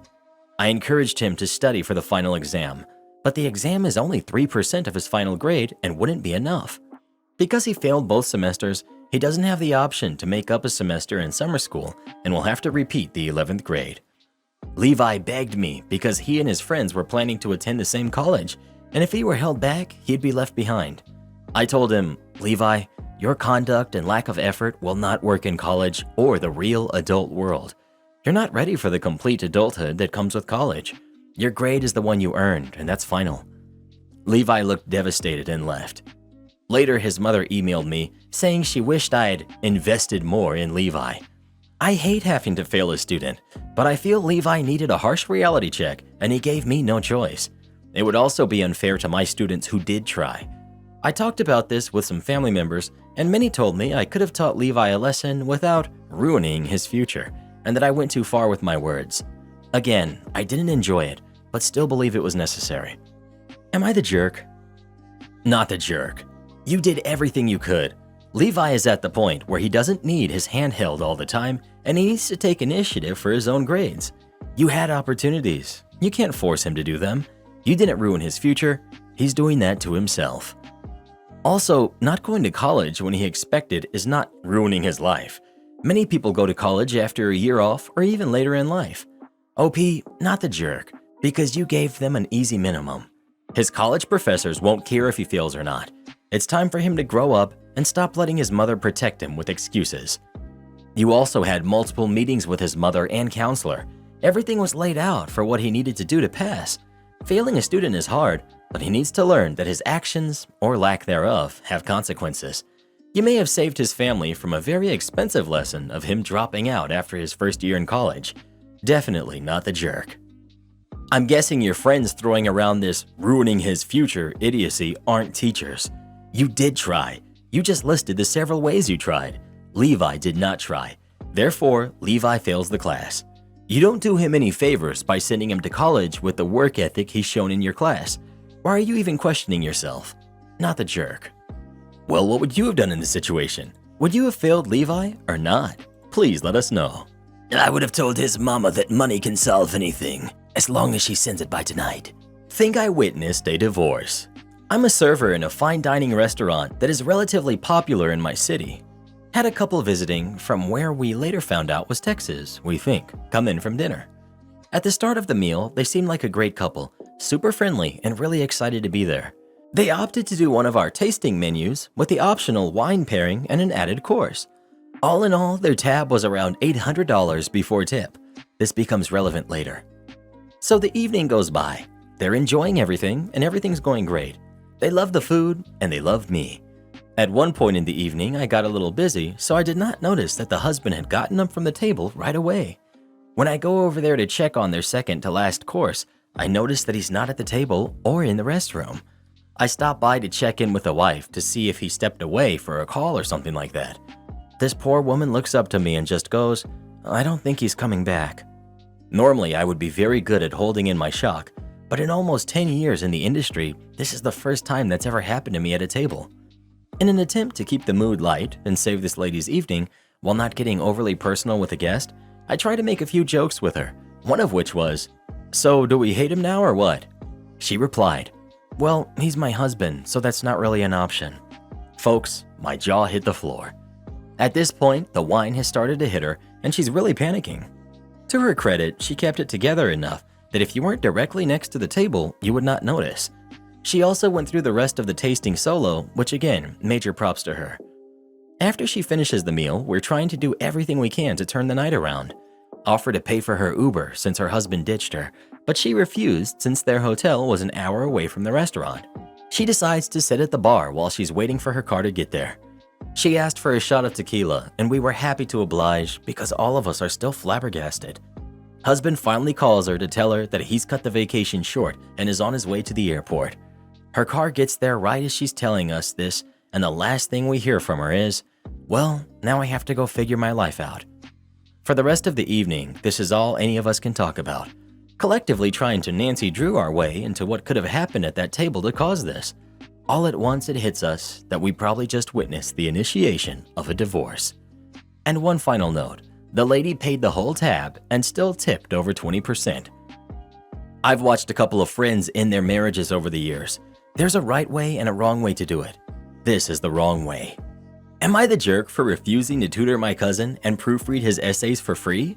I, 28 female, am a PhD student in writing who teaches Gen Ed writing classes, mostly freshmen and sophomores, at my university. I also tutor a lot of high school students in my hometown over summer breaks and have helped people go from failing their English classes to getting to a C or a B level within the summer. Because of this, I get a lot of my tutoring students from referrals, either from parents or from teachers. I charge $60 for an hour of tutoring, and no one I've worked with has ever felt as though that's too much. In fact, several parents have insisted I take more money because of the work I've done with their kids. My younger cousin just finished his junior year of high school and has really struggled with writing. He failed English 1 as a freshman, failed it again in summer school between freshman and sophomore year, squeaked by with a D in his sophomore year, failed English 2 in the summer school before junior year, and again passed with a D during his junior year. He now needs to complete English 3 in summer school and English 4 his senior year, or he won't be able to graduate on time. I've offered before to help tutor at a discount, $15 to $20 an hour, but his parents insisted he didn't need my help, and especially not such expensive help. This time around, they came to me begging for help because the situation is down to the wire. They want me to work closely with him multiple times a week during the time he's in summer school and meet with him twice a week all school year. I'd be giving him general writing tutoring while also helping him proofread every writing assignment. The issue here is that summer and upcoming academic year, I'm working on my dissertation and teaching 2 classes a semester. I normally don't tutor during the school year because my students and my own work need 100% of my attention. I was planning on taking only 1 tutoring student this summer because I have such an intense research and writing agenda. I told them I'd work over the summer twice a week for $15 per hour-long session, a pretty significant cut, and then once a week for an hour and a half during the school year for $25 a session, since my time is so crunched then. They were furious at this and said they couldn't believe I'd have the nerve to charge them when my cousin is so in need. I then knocked it down another $5 per hour, but they said they wouldn't accept anything but free. I said I wouldn't work for free. They've now spread this to the whole family, and a lot of people have called me petty and selfish for trying to make money off family, and that if my cousin doesn't graduate with his friends, it'll be my fault. I feel awful for him, but I just can't work for free when I'd already be overextending myself. Am I the jerk? Not the jerk. If what you do isn't valuable, why do they need it so badly? They feel entitled to your time and energy because you're family. But as a PhD student, I feel your boundaries are extremely reasonable, both in terms of getting paid for your time and limiting the time spent tutoring during the school year, and your offer was quite generous. Their reaction is unacceptable, and they're trying to manipulate you into changing your boundaries to serve them. I wouldn't. Good luck. Not the jerk. Don't ever lower your rates that much, not even for a friend or family. If you have a possibility to earn more, you would be doing exactly the same job for them that you do for clients who pay 4 times more. You would basically just be throwing money in the trash. Don't sell your professional skills cheap to your relatives. Am I the jerk for forwarding "stay away from my man" messages to the boyfriend they were about? I am friendly with an older guy at work, Dan. We have to travel for work sometimes. He's more like a work friend than a real close friend. But I got this voicemail, a call from a girl that sounded drunk and slurring her speech, telling me that I ought to stay away from her man, Daniel. At first, I thought it was a wrong number. I'm in a committed relationship with another woman and don't have anything going on with any man at all. And I also didn't connect the name Daniel to work Dan at all. We just aren't close enough for him to come to mind. A week later, I listened again, and I realized she did mean it for me and was talking about Dan from work. She said something indistinct about Seattle, which is where Dan and I had just taken a work trip to, along with our manager Lisa. So I saved the voicemail and I sent it to Dan. I'll just quote the exchange. "Is this your girl?" "That's Irene. What's going on? What is she calling you about?" I have no clue how she even got this number. I only ever met her at the company Christmas party last year, and we never talked since then. You should talk to her, to be honest. This was out of nowhere? Yeah, I literally thought it was a wrong number at first. Anyway, you really need to talk to her about whatever she's feeling upset about. That's something that needs to be worked out in a relationship. Yeah, I'll talk to her. Thanks. End quote. Anyway, a few days later, I got another voicemail from the same number, and she sounded more sober. She said that it was real shady of me to send something she did drunk and regretted to her boyfriend and not even try to talk to her. I feel like it was getting kind of inappropriate that my coworker's girl was sending me these messages about stuff that seemed like conversations they need to have privately in their own relationship. This might be shady, but I sent that voicemail to Dan too, saying, "Hey man, I hate to say this, but you seriously need to sort this crap out with your girl. I don't know what she's on about, and I honestly want no part in this. I'm getting the impression she's reaching out to me because she has some issues with what you're doing with work travel. If that's something you're doing and she's not okay with, y'all seriously need to work it out between yourselves." He replied saying he was sorry. He hadn't wanted her to call me at all, let alone twice.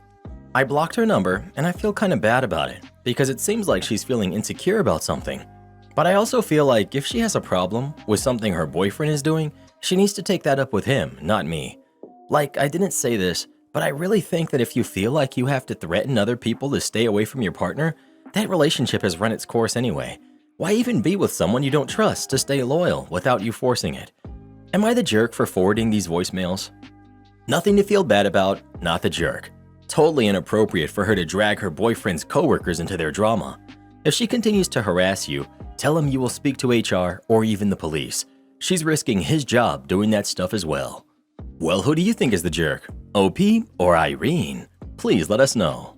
Entitled parent tries taking my emotional support dog.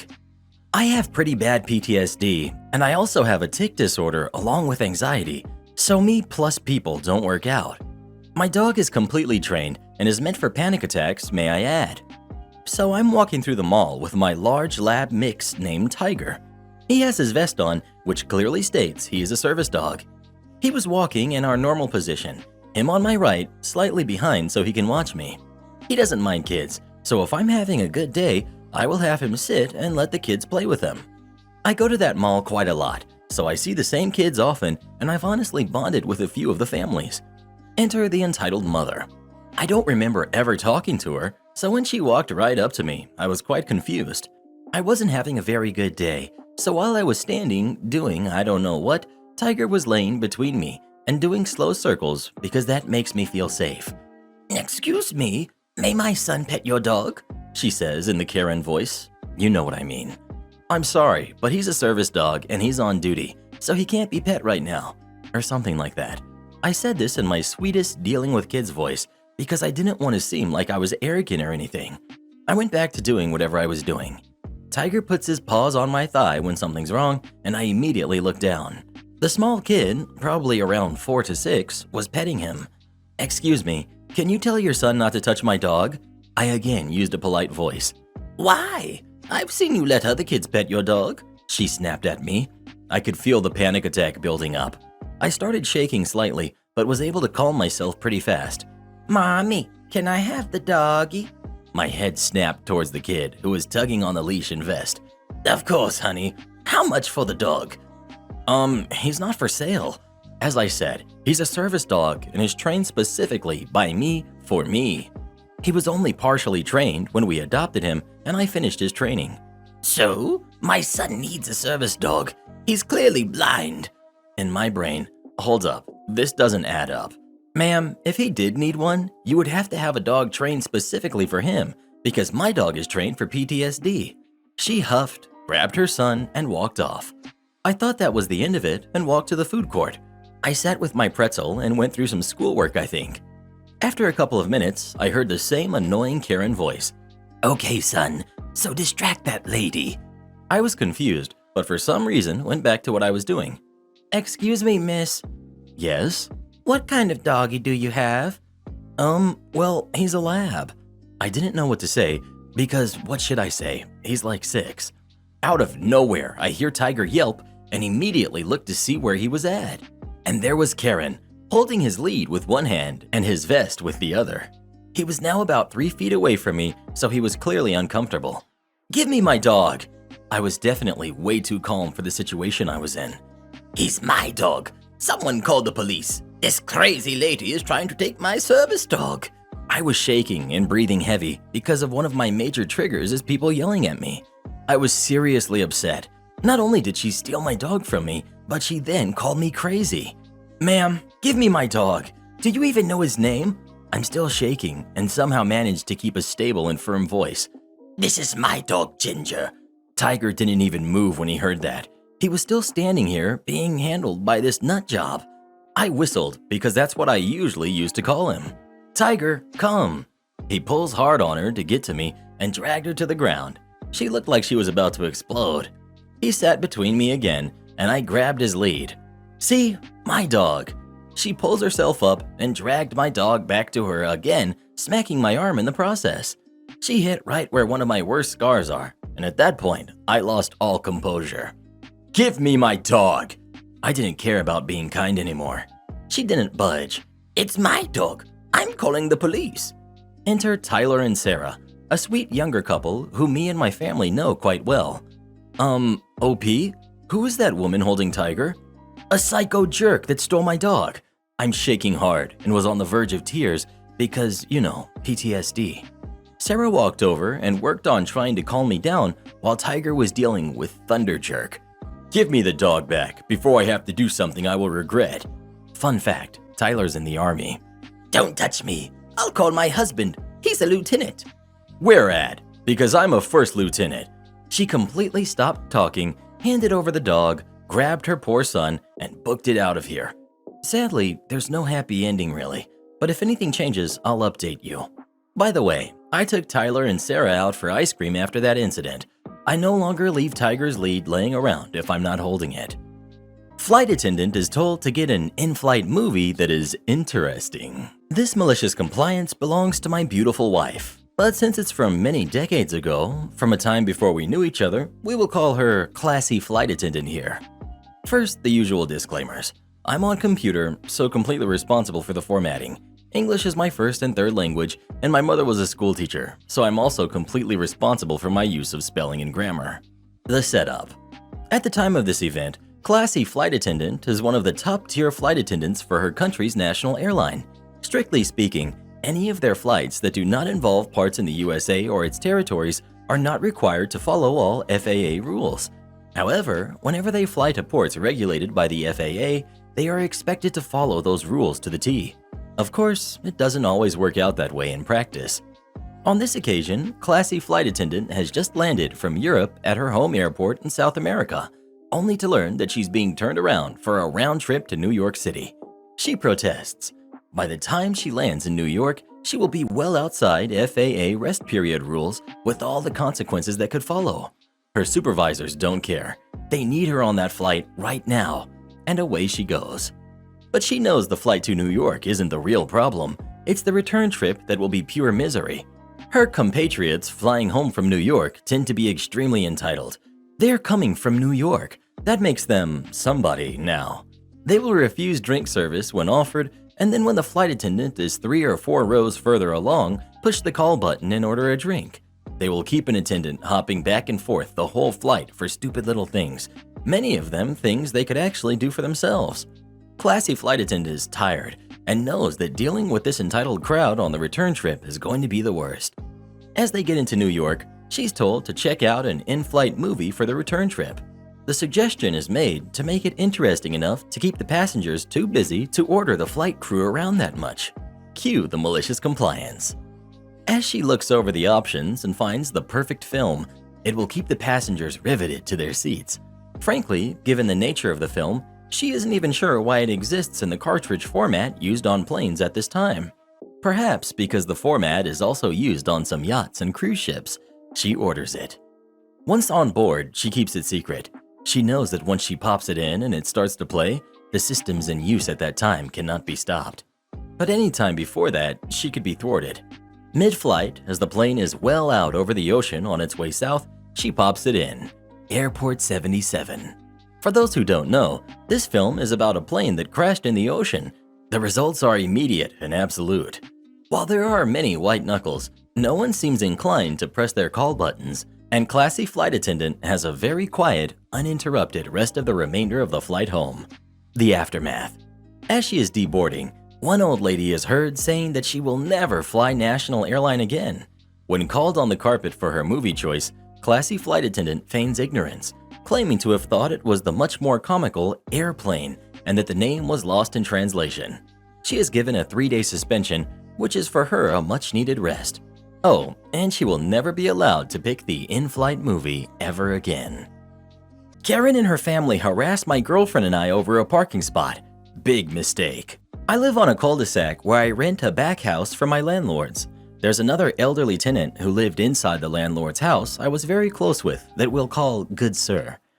I have these neighbors next to me who I had gotten along with for as long as I had lived here before lockdown. The husband, we'll call him Mr. Chill, because he had been really cool with me. My neighbors have 3 cars between them. 2 belong to Mr. Chill and his wife. We'll call her Mrs. Hypocrite, and the other car belongs to their daughter. When lockdown hit, Mr. Chill's family, for some reason that didn't make sense to me, suddenly stopped parking their cars in the driveway and would park them all on the curb in front of their house, as well as daughter taking the spot I usually parked in. Finally, after a few months of this going on, I see their daughter outside, and I ask her if she wouldn't mind sharing the spot that I used to park in with me, explaining my situation with being overworked and exhausted from my job. She gives me an annoyed look and just responds by saying, "I use it." I realize I'm wasting my time. I tell her never mind and I go inside. Not even 5 minutes later, there's a knock at the door, and it's Good Sir, letting me know that the neighbors want to talk with me. Mrs. Hypocrite is standing there all upset, asking me what the problem is. I explain to Mrs. Hypocrite what I said to their daughter, and she apologizes for coming off so angry and says, "You know, street parking is what it is. It's first come, first serve, and we're not parking to try and give anyone a hard time." The conversation goes nowhere, but we do end it peacefully.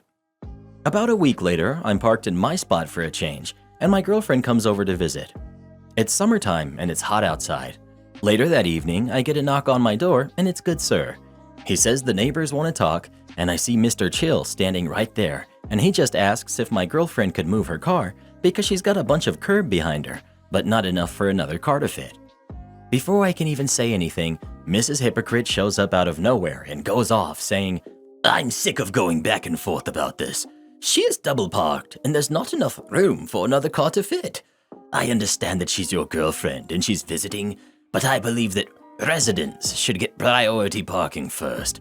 It looks like you guys are trying to save the parking for yourselves, and I'm not dealing with this anymore. She needs to move her car." I'm in complete shock and have a lot that I wanted to say, but I don't, and I just go inside to ask my girlfriend to move. She thinks they're hypocrites and moves just because she feels like that's all they have to feel proud of in their lives. The only reason I gave in to them is just so my landlords do not get involved and risk it turning into them not wanting to renew my lease with me. Otherwise, I would have said something. Funny enough, even though they got upset at my girlfriend for double parking, their daughter is the queen of doing that on our cul-de-sac without Mrs. Hypocrite telling her anything. Last year in November, Good Sir wasn't doing too well and went into hospice care. He gave me his car as a gift and a thank you for being family to him. I now had 2 cars, 2 spots, and an idea. Enter petty malicious compliance. Mrs. Hypocrite said that street parking is first come first serve and that residents should have priority over the parking. Well then, so be it. I only need to use 1 car and the other can just stay parked. Since I am a resident, I decided to park whichever car I'm not using in the spot that I would normally park at and swap them out every 2 weeks in rotation. My girlfriend parks in the reserved spot Good Sir used to. The daughter, her boyfriend, and Mrs. Hypocrite have not touched that spot since I started doing this, since one of my 2 cars is always there. As a little bonus too, Mrs. Hypocrite put one of their cars they aren't using back in the driveway, and when there's a party going on and all the parking is taken up, the spot in front of their house is sometimes open, And since, again, I am a resident and the guests have all taken the other spots, well, I guess I do need a spot to park after all, right? Sorry, Mrs. Hypocrite, and to the daughter. I guess you'll just have to park around the block and take a nice walk to get to your house. I'm only following what you believe the parking rules should be. Am I the jerk for filing a noise complaint about a single mom with a newborn? I, 26 female, live in an apartment. I'm a resident in a medical profession and I work 100-hour weeks, plus a lot of additional hours of studying and paperwork. I hardly sleep as it is. I cannot wear earplugs because I need to be able to hear my phone when on call or if I'm called about a patient under my care. This happens frequently and I never turn off my phone and only update it when I'm at work. Just for an idea about how strongly I'm attached to my phone. My downstairs neighbor had a baby last month. Since she came home from the hospital, I haven't slept through the night. I'm woken up every 1 to 2 hours by the baby, and this baby screams. I know the mom is trying her best. I'm sure she doesn't want to be woken up either, but I'm losing it. I fell asleep Thursday standing up in the middle of rounds. My attending was not impressed, and I was reprimanded. My boyfriend has been encouraging me to file a complaint because it's not fair that I can't sleep. I've tried to talk directly to my neighbor to ask if she could stop walking around her whole apartment. I've tried sleeping on my couch, which is better, but mom walks the baby around the apartment. Or maybe if there could be some soundproofing done. But every time I've had the chance to go to her apartment, she's got a note about the baby sleeping and please don't knock. I do not have her number or any other way to contact her. I feel weird about leaving a note and want to address it in person. So I spoke to my landlord Friday evening. I was very clear that I'm not trying to blame her. I just wanted to know if there could be some soundproofing done or something. The landlord said they would look into options. Well, Saturday I had a day off mandated because I'm now considered a risk to patients, which is causing a whole host of issues for me. I was sleeping and woke up to pounding and screaming. The mother was furious with me and kept screaming about how I'm selfish and trying to kick out a single mom, etc. Neighbors were watching and I kept trying to explain, but she and the baby just kept screaming. I lost it. I'm beyond exhausted and just screamed back.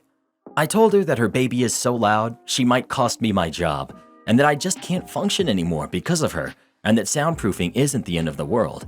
If she can't soundproof, she should be considerate and buzz off from the apartment building. She started crying and left. I feel awful about it. I know I shouldn't have yelled. I know that makes me the jerk. But am I the jerk for filing a complaint? My impression was the landlord was going to fix the issue, not kick her out. I don't want that. Edit. Thank you for the replies. Just to address a couple points.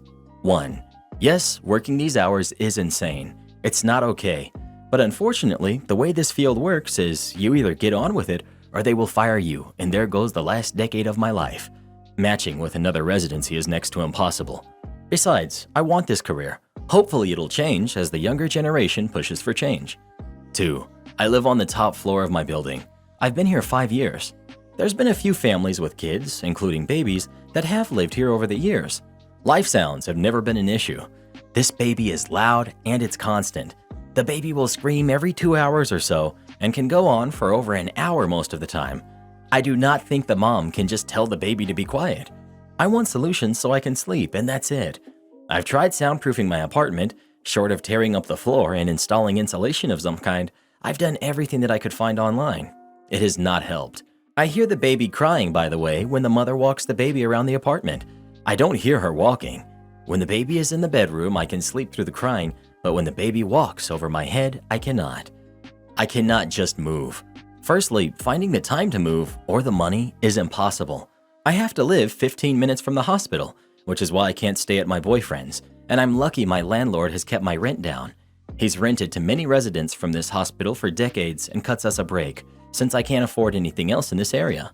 I might be a doctor that works a lot, but I don't even make $40,000 a year before taxes, and then take about half of that to our student loans, so moving to a house isn't an option.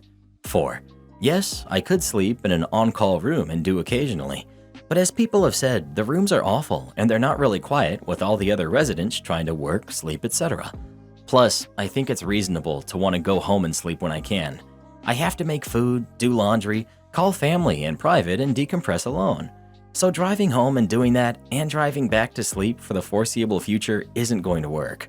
5. I don't wake up to vibrations. I need the sound.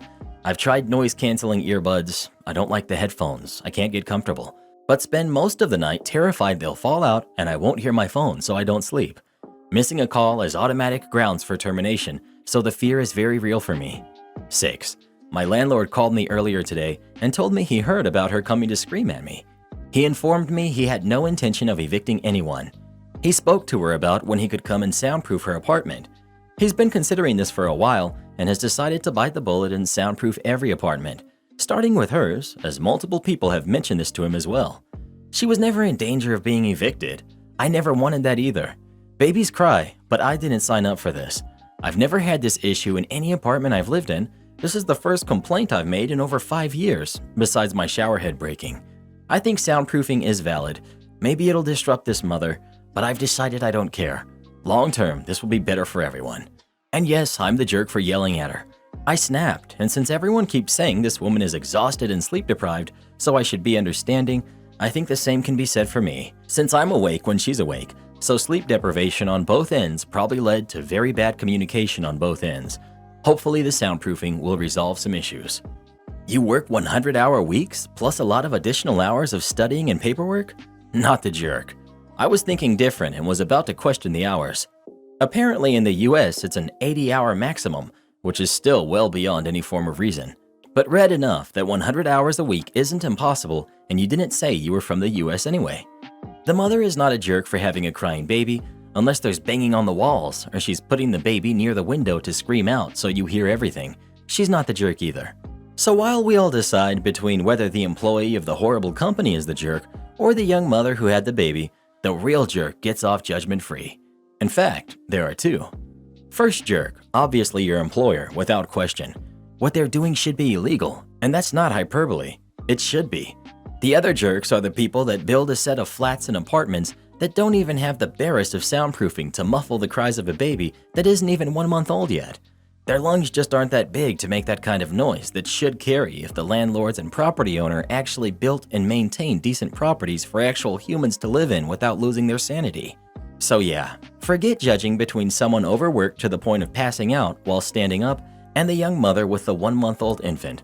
Both of you aren't the jerks for trying to function. Not the jerk. People make noise, but it is also okay to ask those people to do things to mitigate that noise. I live in New York City and have talked to neighbors about weird noises or putting a rug down, or when I took the bar exam, I let 2 of my neighbors know and asked them to just not have a party like that weekend. Apartment living doesn't mean that you just put up with everything. It means you figure out how to coexist, and that goes both ways. I just had a new neighbor move in above me, and she is loud just existing. She came to ask me for something, and I asked her about putting rugs down, and she looked at me like I was a jerk, until she heard her dad stomping in her apartment. She was in mine, and they went and got a rug. Problem solved. Yeah, maybe leaving her a note would have been ideal, but it is also an appropriate thing to talk to your landlord about. Not kicking her out, but asking about soundproofing options. She could have come to your door and acted like a rational person too, even if upset, and she started out screaming, so you matched her energy. I'm curious, what do you expect her to do? OP. I can sleep better in the living room on my couch if the baby stays in the bedroom. We're both in 1 bedrooms with identical layouts. I was hoping she could maybe just walk in the bedroom when the baby cries instead of the whole apartment. Walking around with a crying baby is often what helps them calm down. Also, she might need a bottle or whatever from the kitchen when the baby is crying. You can hardly tell her not to move around her own apartment. No jerks here. You chose to live in an apartment, which means you're going to hear noise. It sounds like the bigger issue is that your schedule does not work with your living situation. Additionally, I don't mean to be the jerk by saying this, but if you are that tired that you're being given mandated days off, is there really nothing else to try? Stay with your boyfriend. Try and get your paperwork and studying done with headphones in while the baby is crying and sleep when it calms. Why don't you soundproof your apartment? That's generally what people do when they have issues with noise, rather than asking the noise itself to stop. Well, what do you think? Was OP the jerk or not? Please let us know. Sleep is a wonderful thing. I think we can all get a little antsy when we don't get enough of it. You should always pay your accountant, especially if you're hiding secrets from the IRS. My buddy is an accountant, and he has his own firm. His biggest clients are small to medium-sized businesses. Well, he had a client who owned 4 different clubs and bars in 2 different cities. Client was always shady, always slow on payment, etc. I was also a customer of one of the bars. They had poker games that I would play in on Thursdays. Well, one day I'm at my buddy's house having a few beers, and he's complaining about non-payment from a client. I ask who. He doesn't want to say, but it's really bugging him because it's a significant chunk of change. He then says the name. We'll call him Scott. I'm like, wow, Scott isn't paying you? He then says Scott is saying business is way down, and I think that's odd because I've been going to one of his places, and every Thursday it's packed. My buddy looks at me and goes, really? I go, yeah, he does this new cash discount thing, 15% off your tab if you pay cash. My buddy goes, really? I tell him about my experience at Scott's bar, and eventually the topic changes. A few weeks later, my buddy calls me up and says, you going to Scott's bar to play poker? I said, yeah. He says, can I join? Sure. He joins, we get a few drinks in us, lose our money at poker, my house is closer, and he decides to crash there. On the way over, he breaks down his theory.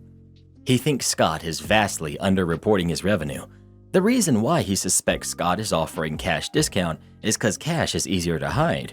He says he's going to do a deep dive on Scott's finances. My friend tells me his plan is to go to all 4 of Scott's establishments, get the prices he charges at each place, piece together how much alcohol he's buying versus how much Scott is saying his revenue equates to. He looks up how much Scott is paying in payroll, rent, bills, etc. Keep in mind, he has access to all this info. And he determines that Scott is basically using his credit card receipts plus a little bit of cash to cover his cost of his business to include rent, payroll, insurance, liquor, food, etc.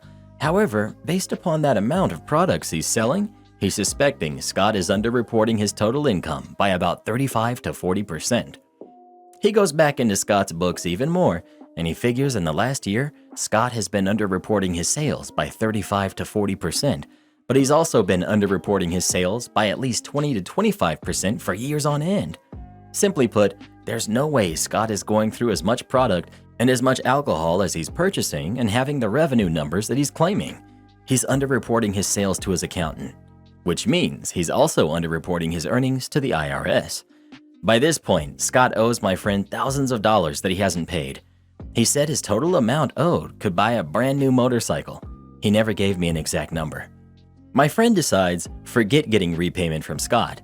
Let's get repayment from the IRS through the whistleblower program. He's estimating Scott's underreported his revenue by millions of dollars over the course of years. The whistleblower fees he had earned from the IRS far outweigh the amount Scott owes him. The IRS will pay between 15 to 30% of what they collect. So, with the assistance of a lawyer, my friend gathers all the evidence he has of Scott's underreporting to the IRS and files a whistleblower report with the IRS. During this time, my friend fires Scott as a client for non-payment. Now this part gets boring because there's a lot of legal wrangling and back and forth, but it went on back and forth. However, eventually the IRS comes down on Scott, and they come down hard. It's estimated that Scott underreported his income to the IRS by about $4.5 million. Now, my friend never told me how much the IRS was able to recoup, but Scott's businesses are no longer his businesses, and $4.5 million would put the whistleblower reward at $675,000 to $1.3 million. Keep in mind, it's based on what the IRS collects, not the amount that's reported. I've asked my friend how much he got in the end, and he simply says, I no longer have a mortgage, and it would have been much cheaper for Scott to just pay me. My takeaway? If I'm going to underreport my income by not reporting most of the cash payments I receive, I need to be sure to purchase a similar percentage of my supplies off the books. The IRS, like bureaucracy in general, is slow-moving for the most part. When someone owes them money, however, they strike hard, fast, and without mercy. Am I the jerk for ordering extra spicy food and embarrassing a date? I'm 20, female, half Chinese from my mom's side. I recently met a guy who's 23 on Tinder. When I told him my background, he started talking about how much he loves Chinese food and asked me out to dinner and for me to pick my favorite restaurant. There's a great, authentic Szechuan restaurant in our city, so I suggested that. I warned him that it's quite spicy. I have many American friends that say they love Chinese food, but what they really mean is they love Panda Express. Nothing wrong with that. I love American Chinese food too. I just wanted to make sure. He says it's fine. He's been to that restaurant before and it wasn't even that spicy. Then he made a joke about how he's offended. After this, I'm not so sure if it was a joke. that I don't think he can eat spicy food. He has a lot of Asian friends and he can handle spice better than some of them. We agreed on a date and went to this restaurant. I ordered my dish in Chinese. I look white from my dad's side, so if I ever order in English, I always get a pretty mild dish, but if I order in Chinese, they'll always make it spicier. My date told me to order for him too, and that he wanted it very spicy. He asked me in Chinese if he was sure, and I said yes, make it extra spicy, he can handle it. Food comes out and it's spicy. A couple of bites in and he starts struggling. I asked how the food is, and he's still putting up a strong front, but he's barely eating it anymore. The waitress came over and started speaking to me in Chinese, asking how the food is, the usual small talk, and then said in English to him, "Too spicy?" and laughed a little. I didn't think she was being rude. She's probably used to people ordering food too spicy for them all the time, and I laughed a little too. The second she walks away, he asked what I said to her in Chinese, and tells me I ordered it extra spicy to make fun of him because he ate at this place multiple times, but it was never like this, so I must have said something. I try to explain the whole ordering in English versus Chinese thing that many Asian restaurants will do, white spicy. It happens to me at Thai restaurants all the time unless I'm with a Thai friend. I tried a bite of his and it's the same, so he tried mine and he said how mine is way less spicy, but even after I trade with him, he basically only ate rice for the rest of the dinner. After I got home, he texted me saying that it was rude that I purposely ordered and spoke Chinese to the waitress in front of him, even though he asked me to order, that I wanted to embarrass him on purpose and that I ruined his meal just so I could laugh at him for not being able to handle it. I told some of my friends so we can laugh about this ridiculous date, but they think I should have known better that he was going to be able to handle that food because he probably always got white spicy and was just being a jerk trying to impress me or something, so I shouldn't have told the restaurant to make it extra spicy just to prove that he can't actually handle it. Not the jerk. I think he got what he asked for and shouldn't have bragged so much. Maybe next time he won't claim he can handle the spice. Well, who do you think is the jerk? OP or her date? Please let us know. Oh man, I'm so hungry right now. Sproing goes the shocks. So once upon a year, I used to work for a large hardware chain that had aprons that beautifully matched my pumpkin figure. I worked in a busy flooring department and could share many a story, but the most delightful came from people overestimating the abilities of their vehicles. Pros would come in with appropriate vehicles and expectations, while do-it-yourselfers would occasionally come in with a disdain for aproned associates. Our location had seen enough such do-it-yourselfers come through that we had had a cover-yourself form that we had developed. Well, one fine day a man came in a rush and demanded the promptest of service, was annoyed at all project advice, and took offense when we had offered delivery service. He had chosen a nice slate tile and wanted a pallet for his house. We did up the sale and brought the pallet to the drive-up area. He pulled up in his new Ford F-150. No reinforced trailer, just the truck. That truck can carry roughly 2,000 pounds give or take.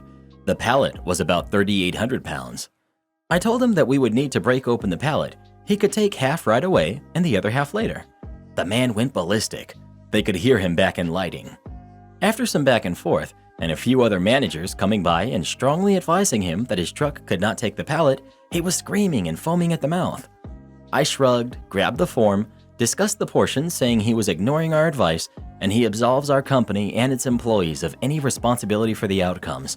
He signs it, settles down, and our forklift starts to bring the pallet down on this poor truck. Once the shocks had bottomed out, I called for the forklift operator to stop, showed the guy. The operator confirmed only half of the load weight had been transferred, and we gave him a final chance to reconsider. No such luck. I indicated for the forklift driver to continue, and there was no immediate catastrophic failure. The customer thinks we're all morons, while nearly everyone in the store, including many chuckling pro customers, are hanging out at the doors watching. The guy gets in his truck, calling out a thanks to us and calling us morons, then drives a whole 6 feet before, blam, shocks blew, and his rear axle bent in a bit. He came out at us screaming while I held the paper and pointed up at the security camera that looked over the area. He declined my offer to call a tow truck. Idiot doesn't know how to use Doordash. Let's be real. Doordash is a plague unto this world. Ridiculous service fees, abysmal customer service, bad practices, few protections for the workforce, and the gig economy in general is a parasite on the industry. Now that the end of lockdown is on the horizon, its necessity has diminishing demand and should be excised for all but the few desperate establishments. Come out and eat, everyone. We're almost there. End rant, onto the story. It's Memorial Day weekend. Graduations are in full swing, and there's optimism in the air. We are slam-a-bama jammin', and there's a healthy wait list. Phone is non-stop ringing, and the annoying Doordash bell tone won't stop blinging. We're still running with the skeleton crew, and the bottleneck of a small kitchen means we're already hitting 1 hour plus wait times on our to-go orders right from the outset. The volume won't stop, so eventually we have to put a pause on Doordash orders once we hit the 90-plus minute mark. One of the last orders that snuck in before we shut it down was for a modest number of dishes that the customer had opted to pick up instead of using delivery. Hey, saves us like 20% off exorbitant fees. We've got our hustle in full swing, and this guy shows up to the window soon thereafter and says he's here to pick up an order for, let's say Karen. We're a little confused since none of the ready bags have that name, and no upcoming orders are listed under Karen. One of the hosts pulls up the Doordash tablet and points at the 20th order down on the list. Was it this order? As she gives off the items. Yes, he says excitedly. I guess you showed up quite a bit early. It's still got more than an hour till it's ready. What? The app said it would be ready in 30 minutes. Not sure how that happened. We set the timer on that one for an hour and a half. Oh no, my wife is going to be very upset. All right, well, it's still going to be about an hour. Sorry about that. He leaves in a huff. Back in the flow until someone shows up at our window again. She's got her arms crossed and hungry for a confrontation. Hello, I'm Karen. My husband just told me that our order is going to take over an hour. I remain stoic. Yup, it's behind about 20 other tickets. The app said it would be ready in 30 minutes. I'm not sure how that happened. When we confirmed the order, we set the wait time to an hour and a half. I pull up the tablet to show her that there's still 62 minutes left. Well, that's BS. I'm already here. So isn't there anything you can do to speed up the process? Unfortunately, no. There's already several tickets ahead of you, and we've got a full house of dine-in service. It's going to be about an hour. She continues stewing. Okay, I want to cancel my order. That's fine, I understand. I can pull your ticket off the line, but you're going to have to get in your Doordash app to cancel it so that you don't get charged. She stares down at her phone and angrily paces back to her car. My coworkers and I are looking at each other like, what the heck? Not even a few minutes later, she's back at the window looking more livid. She holds her phone out and starts jabbing her finger against the Doordash app. I can't log in. She starts handing it over to me like she wants me to do it. I step back. I can't do that for you. All I can do on my end is pull the ticket off the line. She tries one more desperate plea. I spent $70 here. Are you saying my money's no good? You can't make it faster? $70 is a weird flex when there's a few orders ahead of hers in the $200 to $300 range. I couldn't help but chuckle, which honestly is not the best customer service response. She points at me sternly and says, "You're a jerk," and wallows off. Guilty as charged, but also her problem, not mine. The entire staff and I are laughing about this because it's just so absurd. I give the owner a heads up and he laments. It feels like Doordash brings us nothing but headaches. Don't you know it, brother? 5 minutes later, we get a phone call. It's Karen, and she's a lot more conciliatory. Hi, I'm calling about earlier. If we still want our food, how long is it going to take? I'm easygoing. I don't take crap, but I'm also in the business of trying to make people happy, so I don't take anything personal. The app now says 56 minutes. Let's see. We're still looking at roughly about an hour. What? I also hear her husband fully guffawing on speakerphone in their car. We were just there 15 minutes ago and you told us an hour. Is this some game where you just keep telling us an hour until you eventually close and never make our order? We want our cash back. I was fully on board with trying to help them out, but now I give no hoots. They ask to speak with a manager. I skip the line and ask the owner if he wants to share a piece of his mind. He gladly accepts. He's a super chill, easygoing guy, and after being on the phone for 15 minutes with them, I see new veins in his forehead. How'd it go? I ask. I was explaining things to them, and she told me to shut up and listen. No one talks to me like that. He gathers himself. Okay, forget Doordash. We're deactivating the account. And like that, our prayers were answered. DoorDash may account for 20% of our business, but 90% of our headaches. Good riddance. Neighbor thinks I'm the cleaner. So this happened Saturday morning. I live in a nice brand new apartment. It's great, and the few neighbors I've met have been pretty chill, with a few exceptions. Earlier in the week, some new neighbors moved into one of the apartments. Their movers left the front door open, and while they were moving furniture in, a whole bunch of dead leaves from outside blew into the hallway. It was a huge mess. My apartment is literally the first door once you enter the building, and every time I've come home since then, I've been walking on dead leaves. We do have the cleaners who come in about once or twice a week to clean the common areas, but Saturday morning, as I was cleaning my apartment, I decided to pop outside and sweep up some of the leaves. I decided to leave most of them for the cleaners and only focus on the ones that were between the entrance and my door, and a few leaves around there. Figured it's not my job to clean the whole place, and I'd just take care of the leaves that were bothering me. Well, one of my neighbors saw me sweeping up in my PJs with bedhead and decided I was one of the cleaners. She saw that I was tying up my garbage bag and folding up my broom and dustpan. They sort of fold together for compact storage. Crazy lady. Hey, you're not done. Why are you getting ready to leave? Me. Oh, hi. I am done. I was only sweeping the space between the hallway and my apartment. Well, that's just lazy. Do your job and sweep the rest of the hallway. It's been filthy for days. Me. Yeah, I know it's been filthy. That's why I decided to clean the spot between the front door and my door. You live here? So why do you only clean once or twice a week? If you live here, you should be cleaning every day. Stop being so lazy. Me. Ma'am, I'm not a cleaner, I'm a resident. The mess in the hallway bothered me, so I cleaned the part that was annoying me. If the rest of it bothers you, then clean it yourself. Karen. How dare you? I'm going to call body corporate and have you fired and thrown out of this building. Me. Ma'am, I own this apartment and I own my own business. I do not work for our apartment's body core organization, and I am not a cleaner. I live here. The mess bothered me, so I cleaned it. If the rest of the mess bothers you, then you clean it. I'm not your servant and not going to do it for you. Well then, why are you cleaning the hallway? You think I'm stupid? No one would clean the hallway unless they were getting paid. Or unless they don't want to trek dead leaves into their home every time they get back. Well, if you really are doing this on your own, you won't mind sweeping up the rest of the halls, so do it. Me. Yeah, no. Had you asked me politely, I might have considered it. But after this exchange, you can either do it yourself or wait for the cleaners to come do it. I'm gonna go back inside and continue cleaning my place. Nice meeting you though. I walked in and she started banging on my door for a while, but I just threw some Disturbed on my stereo and let David Draven drown out her knocks. Didn't end well though. I went out later to throw away my trash in the dumpster downstairs. This crazy jerk, I suspect, didn't actually see her, but who else would do it, had swept all of the leaves in front of my door.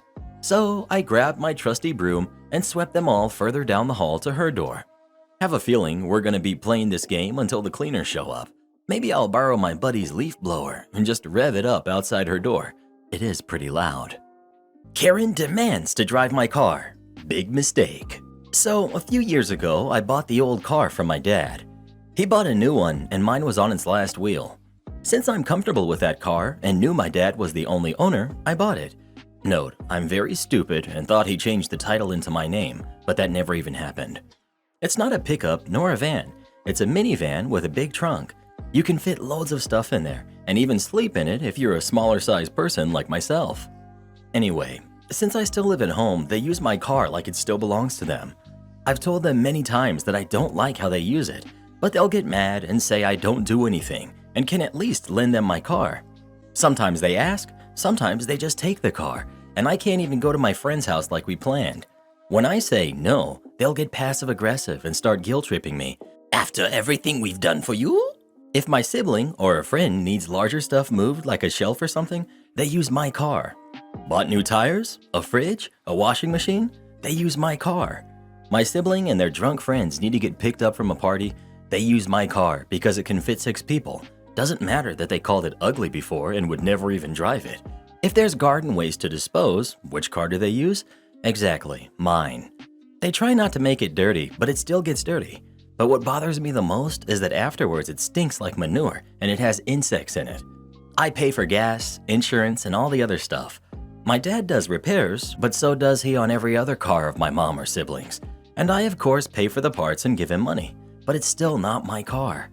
I'm very attached to my belongings and I treat them well. It doesn't matter what it is. Since I was a kid, my parents always forced sharing on me. Wouldn't mind letting my sibling or cousin play with my toys if it was my decision, but getting the toy ripped straight out of my hands and I wasn't allowed to complain because they would say how selfish I am, and then getting a destroyed toy back is frustrating. This car is my biggest and most expensive belonging. It's an older model without much technology in it, and I like it that way. I don't want a different car, so I try to treat it well so I can have it longer. Yeah, I'm sentimental about it. Today I had enough. The following story broke me and I started crying. My aunt called and demanded that my mom drive her with my car to help her with a carpet. My mom asks me, I say no. My aunt gets all upset and angry. Why? First of all, Aunt has a car, but it's currently under repair. She knew about the carpet since 2 weeks ago, but suddenly it's important to her when the car is at repair. Second, the carpet isn't that big. It comes in pieces that fit in a regular car. Third, they have more cars than the one that gets repaired. Also, they have a trailer. They kept pressuring me, and I couldn't anymore. I started crying. Why is it always my car? Why can't I have that one thing? My sibling gets to have 2 cars in their name, and no one uses their cars. I said if I ever buy another car, I'm gonna get the tiniest car on the market so that they can't exploit me and use it, despite the fact that I feel unsafe in such small cars. My mom just stood there watching me cry.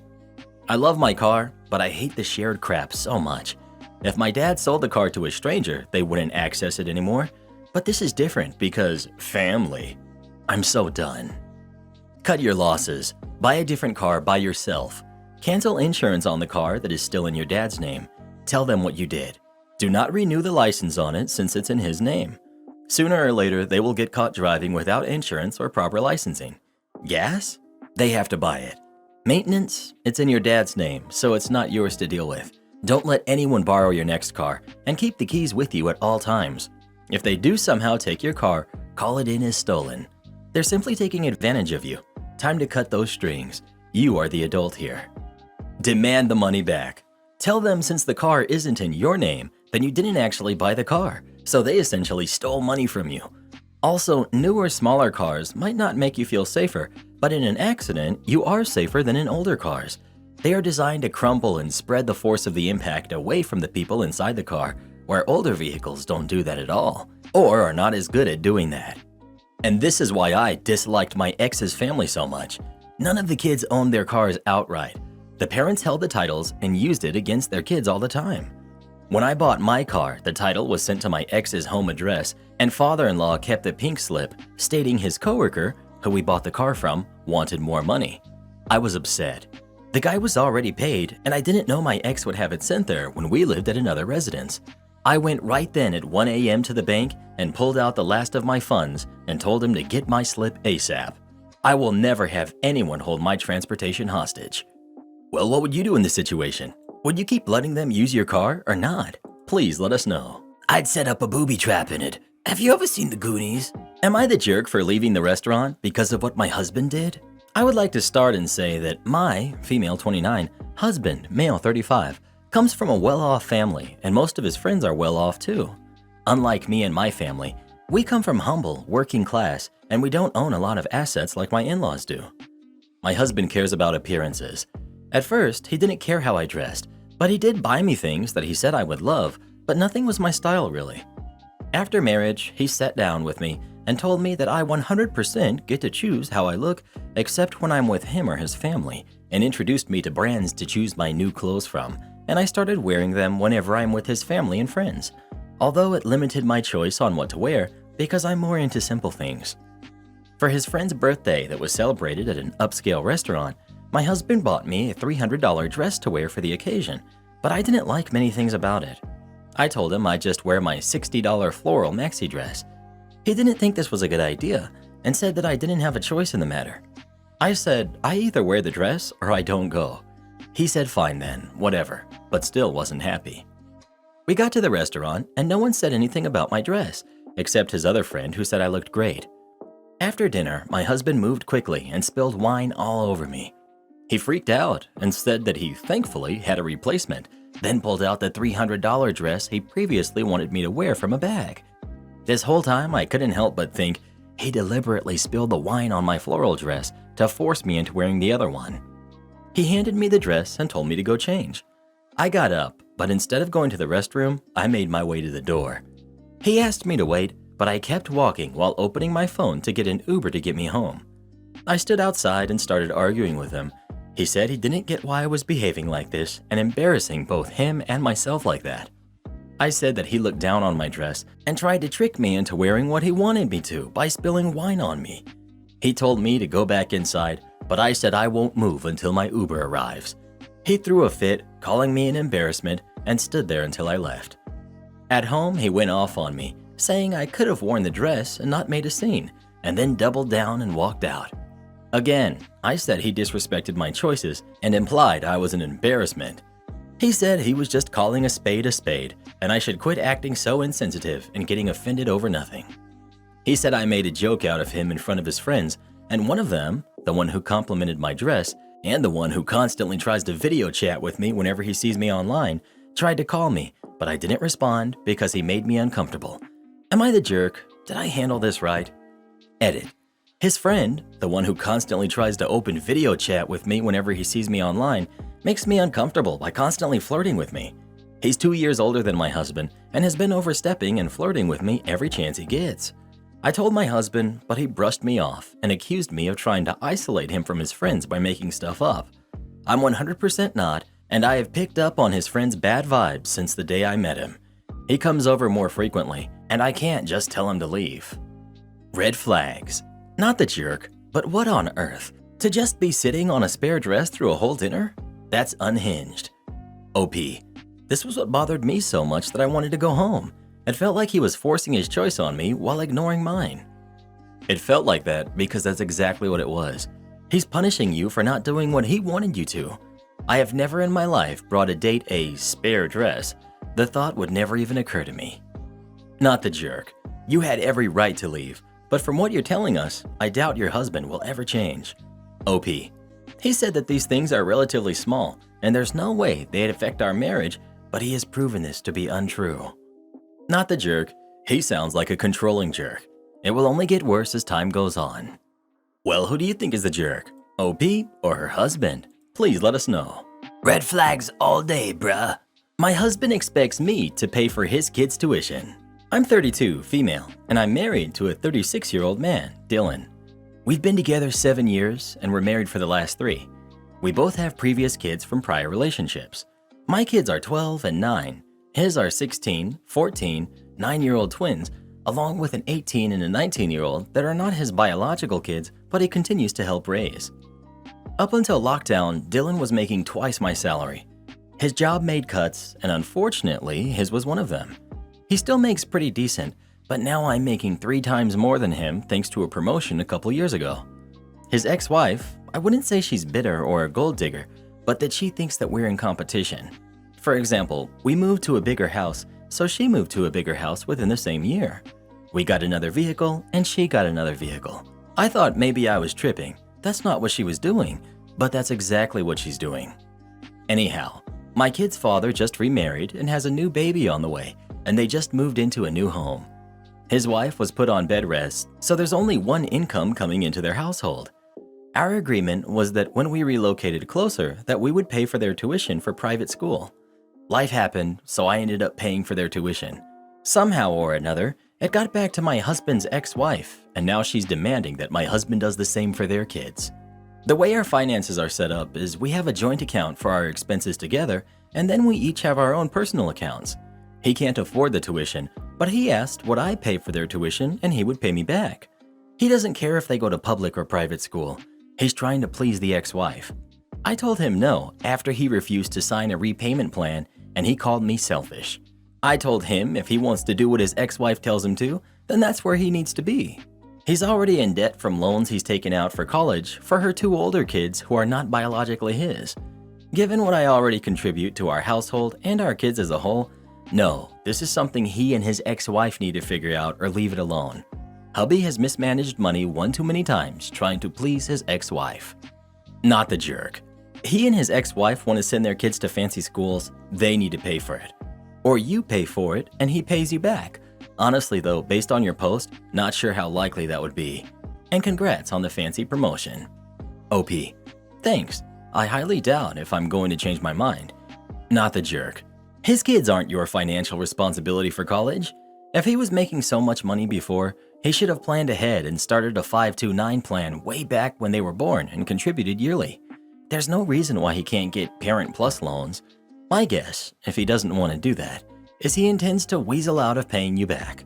Why should you lose out on interest you could have been earning in a mutual fund? Not the jerk. Why are you with this guy? He's in debt and expects you to cover his kid's education? It's disturbing that he went into debt to pay for college for kids that aren't even his. He's not financially sound. Well, who do you think is the jerk? OP or her husband? Please let us know. If you have a decent understanding of finances, don't marry someone who doesn't. You'll fight about it no matter what. Am I the jerk for tricking my in-laws into trying my food? This isn't necessarily my proudest moment, but I'm tired of being the outcast. I'm 32, female, and my husband, Pete, who's 34, comes from a family where the women are all bakers. I'm a baker myself, and I used to sell out of my house under my state's cottage laws, but stopped because I like it just being a hobby. His sister-in-law, Kay, who's 39, is the one who is known for her cupcakes and cake pops. When I first met everyone years ago, it was the first thing I learned. Everyone talked about everything she made. Even when Pete mentioned how good my stuff was, everyone would say that Kay sells hers and they're popular, so they must be better. Whenever I bring treats, they are often left untouched because they are not Kay's. Yes, I've been told that. They ask me to bring something every get-together and never touch it. To be clear, Kay is mainly a baker, whereas I bake and specialize in professionally decorated cakes. Kay says that overly decorated cakes are compensating for their bad taste, and Pete's family agrees. We had a barbecue Monday for Memorial Day, and everyone made their treats. Kay decided to bring cake pops. She posted them on her Instagram the night before. So, and I know this is immature, I made the exact same ones she did. Same flavor and design. We got there, and everyone asked where my treats were. I said they're in the car, and I'll go get them in a minute. So I waited for everyone to be outside, then I brought mine and put them next to Kay's. After we eat, I noticed the family eating my cake pops and not Kay's. She didn't notice at first, and then asked if they weren't feeling cake pops. They said they just ate them, and they were the best she's ever made, and asked what she did differently. Mother-in-law even said they looked so much better in person than in the picture. Kay was confused and said hers were still on the table. That's when I said, "Oh, I brought those. Glad you enjoyed them." Her husband said he hadn't had one yet. Lies, he ate too. And everyone else just said, "Yeah, they were okay." Kay didn't say anything the rest of the night. Pete thought it was funny. He didn't know what I did until the reveal. But his brother, Kay's husband, said yesterday that what I did was mean, and I'm just mad that Kay was a better baker. But Pete said it's ridiculous the family, including Kay, puts down my baking when they won't even try it at all because I'm not Kay. Am I the jerk? Edit. We aren't the only two who bring desserts, just the ones who tend to bake cake more than others. Everyone else's desserts get eaten to some degree except mine. Edit 2. If it's not clear, everyone includes Kay. She has often tried to teach me techniques that I either already know or were completely wrong, so she wasn't innocent in this. Not the jerk, but Pete's family is full of jerks. What you did was petty. I don't blame you for being angry with them, but it was still very petty. For that reason, I give you a soft "you're the jerk" and a high five for making them look dumb. I think you're not the jerk. I also think this is hysterical. I'm also incredibly petty, so keep that in mind when reviewing my judgment. I mean, people are going to say you're the jerk for all that pettiness, but you know what? I'm here for it. Not the jerk. Kay needed to be taken down a notch, and the family needed to hear how crappy they've been treating you. You're not obligated to follow along while everyone puffs up her ego. Well, what do you think? Was OP a jerk for what she did or not? Please let us know. If I were OP, I wouldn't go to any of those family events anymore. You don't need to be around toxic people who mistreat you and disrespect you just because they're your in-laws. Am I the jerk for telling my mom and her husband that I can't wait to turn 18 to leave their house? When I, 16 male, was 5 years old, my mom had an affair and left me and my dad for a wealthier man. For 2 years, I only saw my mom like 4 or 5 times. I can't even remember, but not more than that. Then she disappeared and didn't contact us again. I think my dad thought it was too much responsibility for him, or he was angry at my mom and somehow wanted to take everything that reminded him of her away, so he sent me to live with my maternal aunt, and I only saw him like 2 or 3 times a month for half an hour. Unfortunately, my aunt passed last year. I thought my dad would take me in, but he's busy with his new family, wife and kids.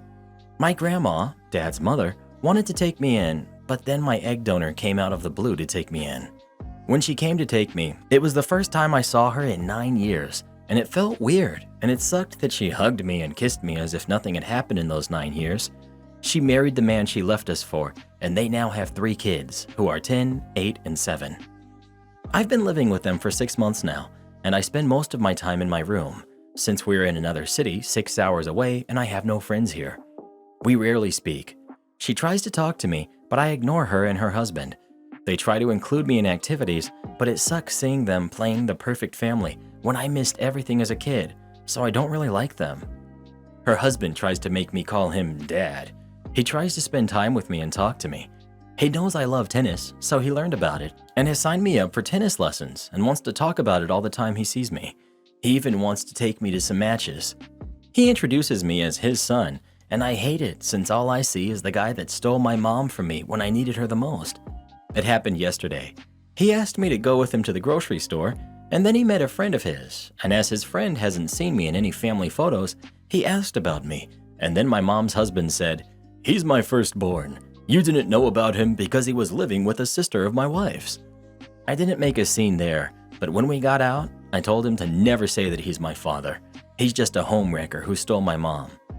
We got home, and he told my mom. Then my mom, almost crying, said, "You hate us that much, don't you?"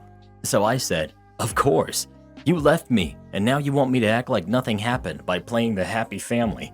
To be honest, I can't wait to turn 18 and leave, and I'm not sure if I'll ever want to see you again." She started crying, and her husband comforted her, so I just went to my room. They tried to talk to me, but I've just ignored them. I told a friend of mine about this, and he says I'm the jerk. OP, I hope you find peace when you move out. It's going to take hard work on your part, and I recommend finding a good therapist. Your formative years were terrible because of your parents, and I'm saying this from a place of similar experiences. It's going to influence how you grow into adulthood and make new friends and relationships. Having someone who is truly in your corner and can help you navigate your feelings and relationships is an absolute gift, and there's no shame in therapy. Also, if you can start saving money now and thinking about college and employment, don't tell your parents. Have a secret account. Start planning your move now. I wish you all the best, not the jerk. A good therapist will be an investment in your future. Your parents should have put you first, but instead both abandon you for their own selfish reasons. Not the jerk. Not the jerk, because honestly, what teenager hasn't said this at least once? Your mom should know better than to inflate the drama here. She's feeding on it, which is a pretty big bad parenting flag. Am I the jerk for uninviting my boyfriend from a trip after hearing him insult a personal tradition of mine? I, 21 female, have a tradition that I hold dearly. Growing up, I had a deaf friend who I'll call S, 20 male. We've been friends for almost 18 years before he passed after a drunk hit and run a year ago. When we were young, I was struggling to learn American Sign Language, and S would teach me. When attempting to sign to him my birthday, I signed the wrong month. My birthday month is in June, and I accidentally signed January. Ever since, our tradition was us celebrating my birthday twice, once in January, then on my birthday. It was extremely silly, but it was a tradition we had and continued doing up until the time he passed. This year will be my first time celebrating the tradition without him, but several of my family members and my boyfriend, 22 male, offered to celebrate with me this year. My boyfriend knows how much this tradition means to me and has met S multiple times before he passed, so it's not like he doesn't know nor understand the tradition at all. This year, we're planning to go down to Disney to celebrate, and I bought my boyfriend a ticket. I wanted to personally hand it to him and head over to his place.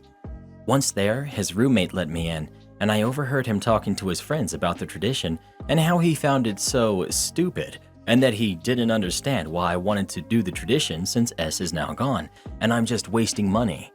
Immediately, I let my presence be known, and I confronted my boyfriend. He attempted to cover himself, but I let him know that he's not attending the trip with me.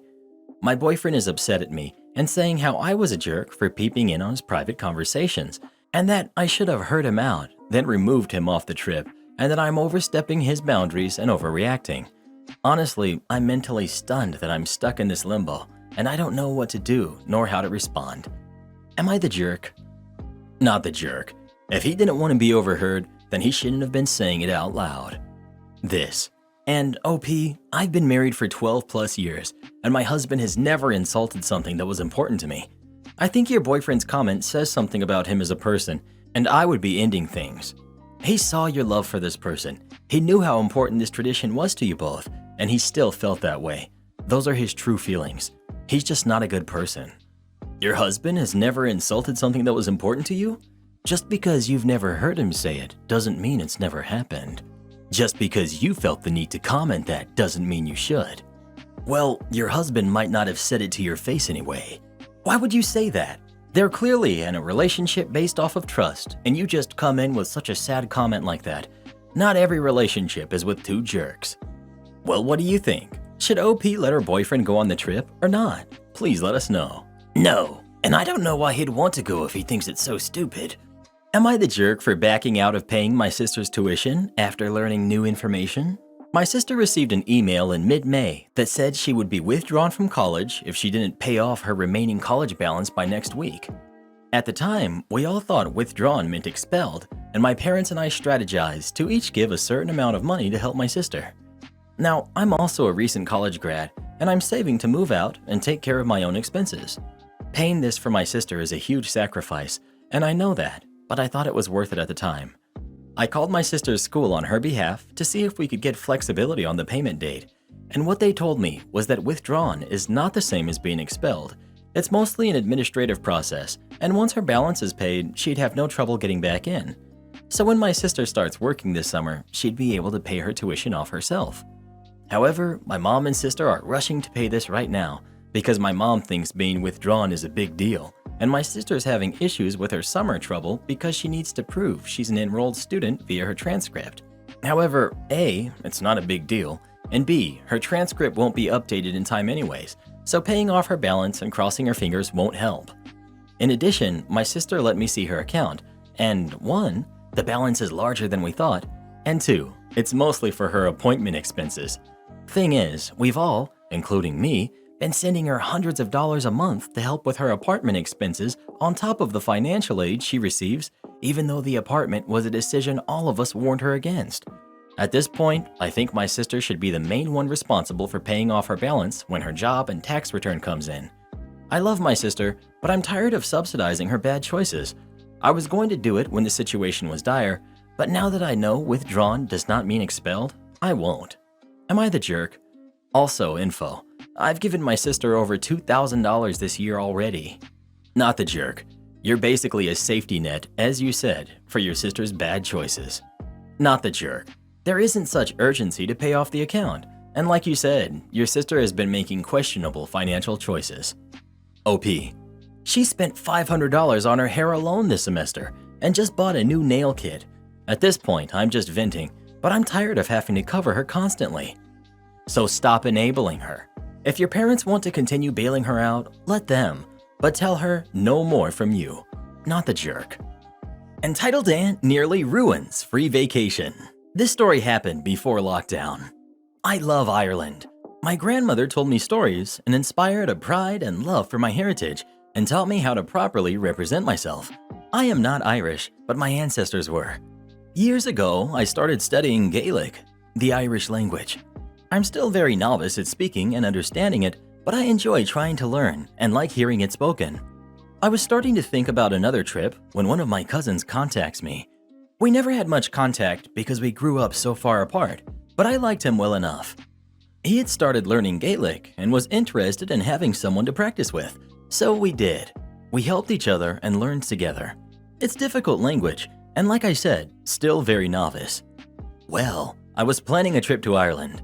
I had been a few times, but this time I wanted to stay in the Gaeltacht, the regions of Ireland where Gaelic is primarily spoken instead of English. The people there speak English, but as a second language. I thought my cousin would enjoy a trip as well. I spoke with my uncle and we made a deal. Since cousin was in his first year of college, I told him if he finished his freshman year with at least a 3.5 GPA, I would pay for him to go with me. He worked really hard and was taking mostly honors classes and came out with a 3.4. I, of course, let him feel a little grief from trying so hard only to come up short, then told him that he was still going with me. You could say I shouldn't have, but he genuinely worked very hard and I believe he earned it. Plus, he's a good kid and I want to encourage him to keep working hard in his education. Now for a little quick background. My cousin's parents, Aunt C and Uncle T, are people of limited means. Not speaking poorly of them, Uncle T works hard to give them a comfortable life. Aunt C is my dad's sister and the grandmother I mentioned earlier is her mom. Uncle T is the son of Italian immigrants. While trying to put Cousin B through school, they couldn't afford to send him on vacation, but I assured them the whole trip was on me. I actually was splurging a bit because I wanted it to be an awesome experience for Cousin B. I got business class seats for the flight and booked 2 rooms on a really nice bed and breakfast. I was excited. My cousin was so pumped he was shaking. Then Uncle T calls me. He asked if there was any chance I could include him and Aunt C on the trip. He understood it was a huge thing to ask and stressed that it was no pressure. I thought about it a bit and decided I would bring them along. My grandmother would have praised the generosity. I told him that since it was so close to the trip, I could only get them economy seats, and he said that that was fine. I also managed to book another room at the B&B. I also expressed that the purpose of this trip was for Cousin B and I to interact with native Gaelic speakers, but there would be some time for sightseeing. We could also visit the town our ancestors came from in County Mayo. This is where I learned what a Karen my Aunt C is. It started at the airport. I had managed to upgrade their tickets to Economy Plus, which on an international flight is not too bad. But my aunt was saying that Cousin and I should sit there while the grown-ups get the nice seats. I was 30 at that time. My cousin was 19. My uncle looked embarrassed. She told Cousin B to give her his ticket, and he almost did. I had to nip this in the bud. I paid for all of these seats, so I will determine who sits where. Those are still nice seats. Enjoy your flight. Aunt C. Oh, so since you paid for everything, you think you're in charge? Me. Yes, and if you don't like it, you can go home. She huffed but stayed silent. Uncle T gave me a wink, and Cousin B apologized for his mom's behavior. At one point, he quietly said to himself, "She always does this." Great. We arrive in Ireland and took a cab to our bed and breakfast. The first 2 days were great. Cousin B and I went out and tried to awkwardly converse with the locals who were as gracious as you could wish for and helped us a lot. We mostly did stuff separately from Uncle and Aunt, which was fine, but I noticed Aunt was getting a little edgy. And on our 4th morning at breakfast, she snapped. One of the girls working at the B&B brought them their breakfast and apparently greeted them in Gaelic, like she did every morning. This was the point where everyone there began to hear, "Does anyone in this place speak English? Oh God, it's like being in a foreign country. My grandmother lived her whole life here. She could speak English. Why can't you?" Before I could appreciate that my aunt had actually said, "It's like being in a foreign country," I was out the door and running across the yard. I apologized to the poor girl and gave her a €50 note, then went to talk to my aunt. "Do you not understand what I told you about this part of Ireland? I thought I explained that Irish Gaelic is the primary language spoken here. Most people will start interactions in Irish, and it is a big part of the B&B's business too." She just sat in her room looking huffy, and Uncle T told me he'd handle it. He had fallen in love with Ireland and had been thoroughly enjoying the trip, so I let him deal with it. Then went to talk to the landlady to ensure we wouldn't be thrown out. She didn't tolerate mistreatment of her staff, but said if it happened again, they would have to leave. That day, I had rented a car and would be driving out to where my ancestors originally lived near Castlebar. I invited Aunt and Uncle, but Aunt just stayed in the room. So the 3 of us went without her. It was an emotional thing visiting the little village, and I can't describe it, but Cousin and I both felt like we could feel the spirits of our ancestors there.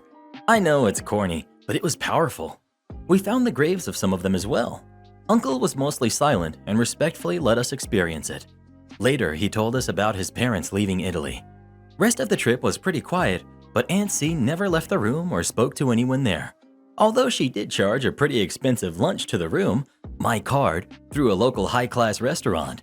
Uncle T offered to pay me back for it, but I refused. We flew back, and the whole flight, Cousin was going on and on about how amazing it was.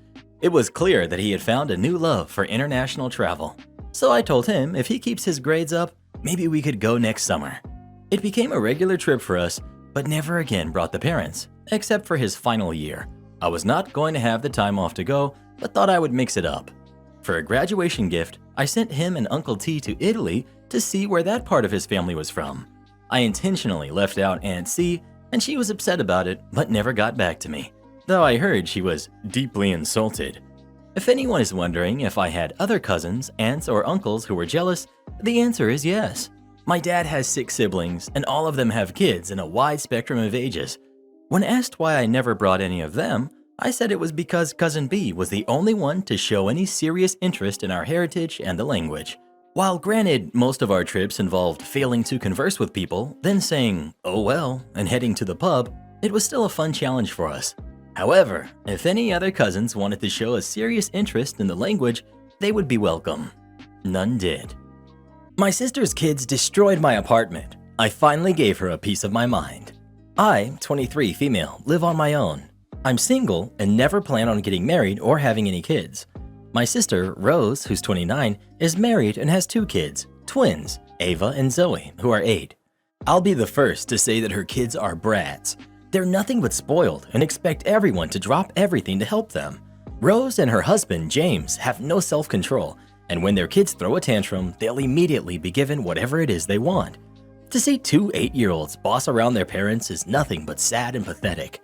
Since they're the only kids in the family, everyone practically worships them and never sees how bad they really are. It was my birthday recently, and I invited everyone over to my apartment to celebrate. When planning it, I mentioned that I was inviting a few of my friends too, and since there would be alcohol, I would feel more comfortable with it being a child-free event. Everyone agreed. Well, on the evening, she had to turn up late and with the kids.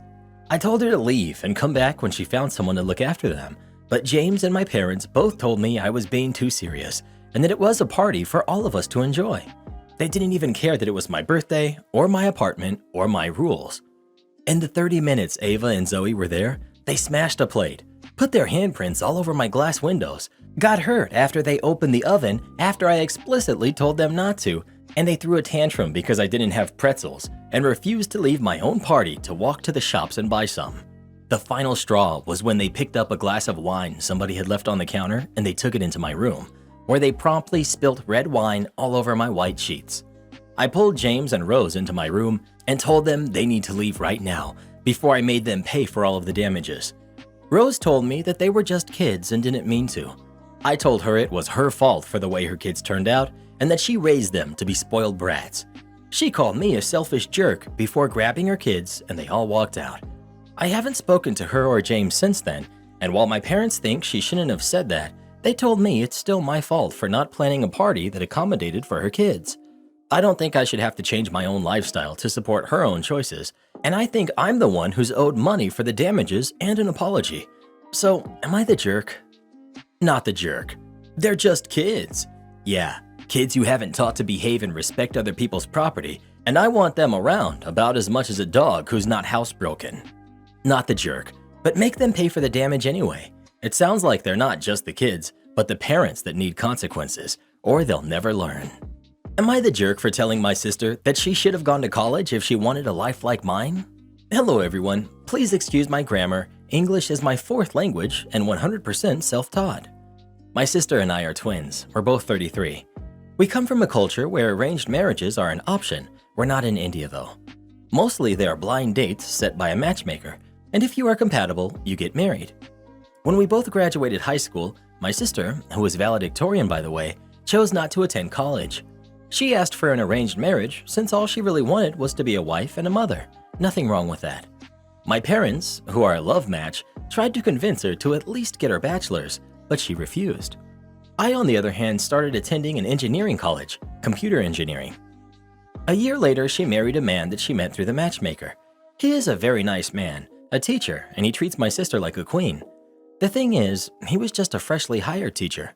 My sister went from living in a double-income house with parents being both high earners, a doctor and a lawyer, to a single-income house on a teacher's salary. I graduated at 23, started working as a cybersecurity personnel for a big bank. After 2 years of dating around, I too asked for an arranged marriage. My husband is a business owner, real estate developer, and he makes a lot more than I do. He also comes from money. My sister didn't like him from the get-go. She even threw a tantrum, thankfully in private, at my wedding.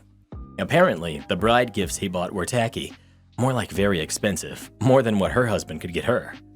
The problem is that my first kid is now at the age where she will be starting preschool. We signed her up for a private school. The monthly tuition is more than what her husband makes. When she heard this, she just exploded. She was ranting about how it's not fair that our kids will not have equal opportunities, how the only reason I could live like I do was that my parents chose a better husband for me. I became angry for how she treats me, how unfair she was to her husband and to my parents, so I laid the truth out on her. I told her I got matched with a better husband because I'm college educated with a respectable job, and that wealthy men using matchmakers don't want a 19-year-old high school graduate. Their standards are higher. I told her that her husband is a wonderful man who loves her, but if all she wanted was a wealthy man, she should have gone to college. Now she has no contact with me. She says that I'm the jerk. So, am I the jerk? Not the jerk. She's jealous and envious of your life because you decided to go through college and become successful. Also, how horrible she is to be talking about someone she presumably loves. Sounds like she was only marrying for the money, not for love. You told her point blank what it is. If she wanted a wealthy husband, she should have gone to college. Her decisions and choices are the reason why her life is the way it is. Also, it's her fault that her kids won't have the same opportunities as yours. OP. Also to add, they own their home. Her kids go to private school too. He got her her own car and they travel too. It's not the same as what my husband and I can afford, but it sure is great and the dream life for a lot of people. If her kids go to private school too, then what is she complaining about? There must be something else going on. Maybe it's the twins thing. Maybe it's because everything was the same and equal for you two while you were growing up, and she's having a hard time accepting the fact that that's not going to continue into adulthood once you start living your own separate lives. I don't know, I'm just speculating here. OP. The difference is that her kids go to a normal private school. Think a school in a better district for people from the US, while mine will be going to the uniform-wearing school where kids from very rich or well-connected families go.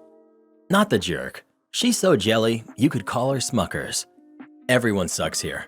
She is clearly envious, but you clearly like to throw in extra details to make sure people know how great you are. Some examples. English is your fourth language and 100% self-taught. Apparently the bride gifts he brought were tacky, more like very expensive, more than what her husband could have gotten her. The monthly tuition is more than what her husband makes. I can already tell when you talk about your life with her, you are giving her the business and making sure she knows how much better things are turning out for you in a very condescending way. Oh, sister, if you had just been like me and done this and that. She probably should go no contact with you for her own mental health. Yeah, you get the vibe OP reminds her sister how much better she is doing than her. English is your fourth language and 100% self-taught? Yeah, that was enough for me to stop reading. OP sounds like the jerk. Well, who do you think is the jerk? OP or her sister? Please let us know. Sometimes I get the feeling that some of the commenters on those stories are kind of bitter and I don't know, maybe I don't know. Am I the jerk for letting my son have a lock on his door so his cousins can't barge in whenever they want to? I, 30, female, and my husband, 32, male, have a 10-year-old son who is an only child. My older sister, her husband, and 3 kids, who are 12, 7, and 5, all live down the street, so they're around a lot. This bothers my son, as he's a quiet kid who likes his own space, and they always swarm to his room to play when they come around. And it's upsetting, especially as there have been a few toy breakages in the past. After talking it over with my husband, we installed a lock on his door and told him that he can use it to keep out anyone that he doesn't want in his room, as he's old enough for privacy, though we explained we had a copy of the key too for emergencies. My sister and her kids came around the other day for lunch. This was the first time since the lock had been installed. Of course, the kids swarmed towards his room, only to find that the door was locked. At first, they thought it was stuck and came to tell me, and I told them that no, it was locked, and it was up to my son if he wanted to let them in or not. This upset my 12-year-old nephew, who wanted to play with my son's PS5, so he began to try to get me to make my son share. I told him no, I wasn't going to force the issue, but if he wanted to play video games after lunch, then he could use my Switch that was hooked up to the TV in the living room. My sister was annoyed at me over this and told me that a 10-year-old didn't need that kind of privacy, and I was just training him to be rude and inconsiderate. Bringing up how her 12-year-old didn't have a lock on his door, so why would a 10-year-old need one?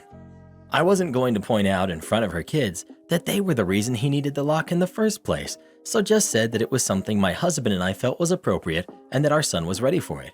She then began to apply pressure to my son, trying to convince him that he wanted his cousins to come play in his room as they were so bored and, Wouldn't it be fun? my son isn't good at confrontation. As I said, he's a quiet kid, and he was clearly feeling uncomfortable, so I told my sister to lay off. And if her kids needed to play so much, there was no reason to hang around after lunch, as it wasn't fair to make them sit in there bored. My sister did eventually leave in a huff, but has been telling our parents how rude I've been, and how I'm teaching my son to be inconsiderate too, and how I'm not teaching him to share. When we go to their place, he always asks before touching anything that belongs to his cousins, and I've expressed in the past how they should return that consideration, but it's always ignored. Our parents are taking my sister's side, stating that families share things, and besides, having his cousins around to play will help my son become less shy, and how he doesn't need privacy at that age. My husband is on my side and has suggested my sister and her kids not come around for a while, which honestly I'm leaning towards. Is it really that weird to give a 10-year-old privacy and the ability to decide who comes into his room? Not the jerk. As someone who grew up with very little privacy, thank you. You're doing right for your kid. OP. I grew up sharing a room with my sister, so I knew at his age I'd have loved something like this. Maybe this is some carryover from that. All up in your business, tattling to mom and dad when she doesn't get what she wants. You're doing all right. Next time OP's sister comes over, tell her you want to use her phone, and if she asks why or doesn't want to give it to you, ask her why she's never learned to share. Forcing kids to share is BS. Not the jerk. I don't think her brat wants to play with his cousin. He just wants to play on his PS5. Also, everyone needs privacy. Sadly, I used to be like this kid. Not a day goes by that I don't regret how I treated some of my friends. Hopefully that kid will mature. Am I the jerk for refusing to go to my daughter's graduation ceremony?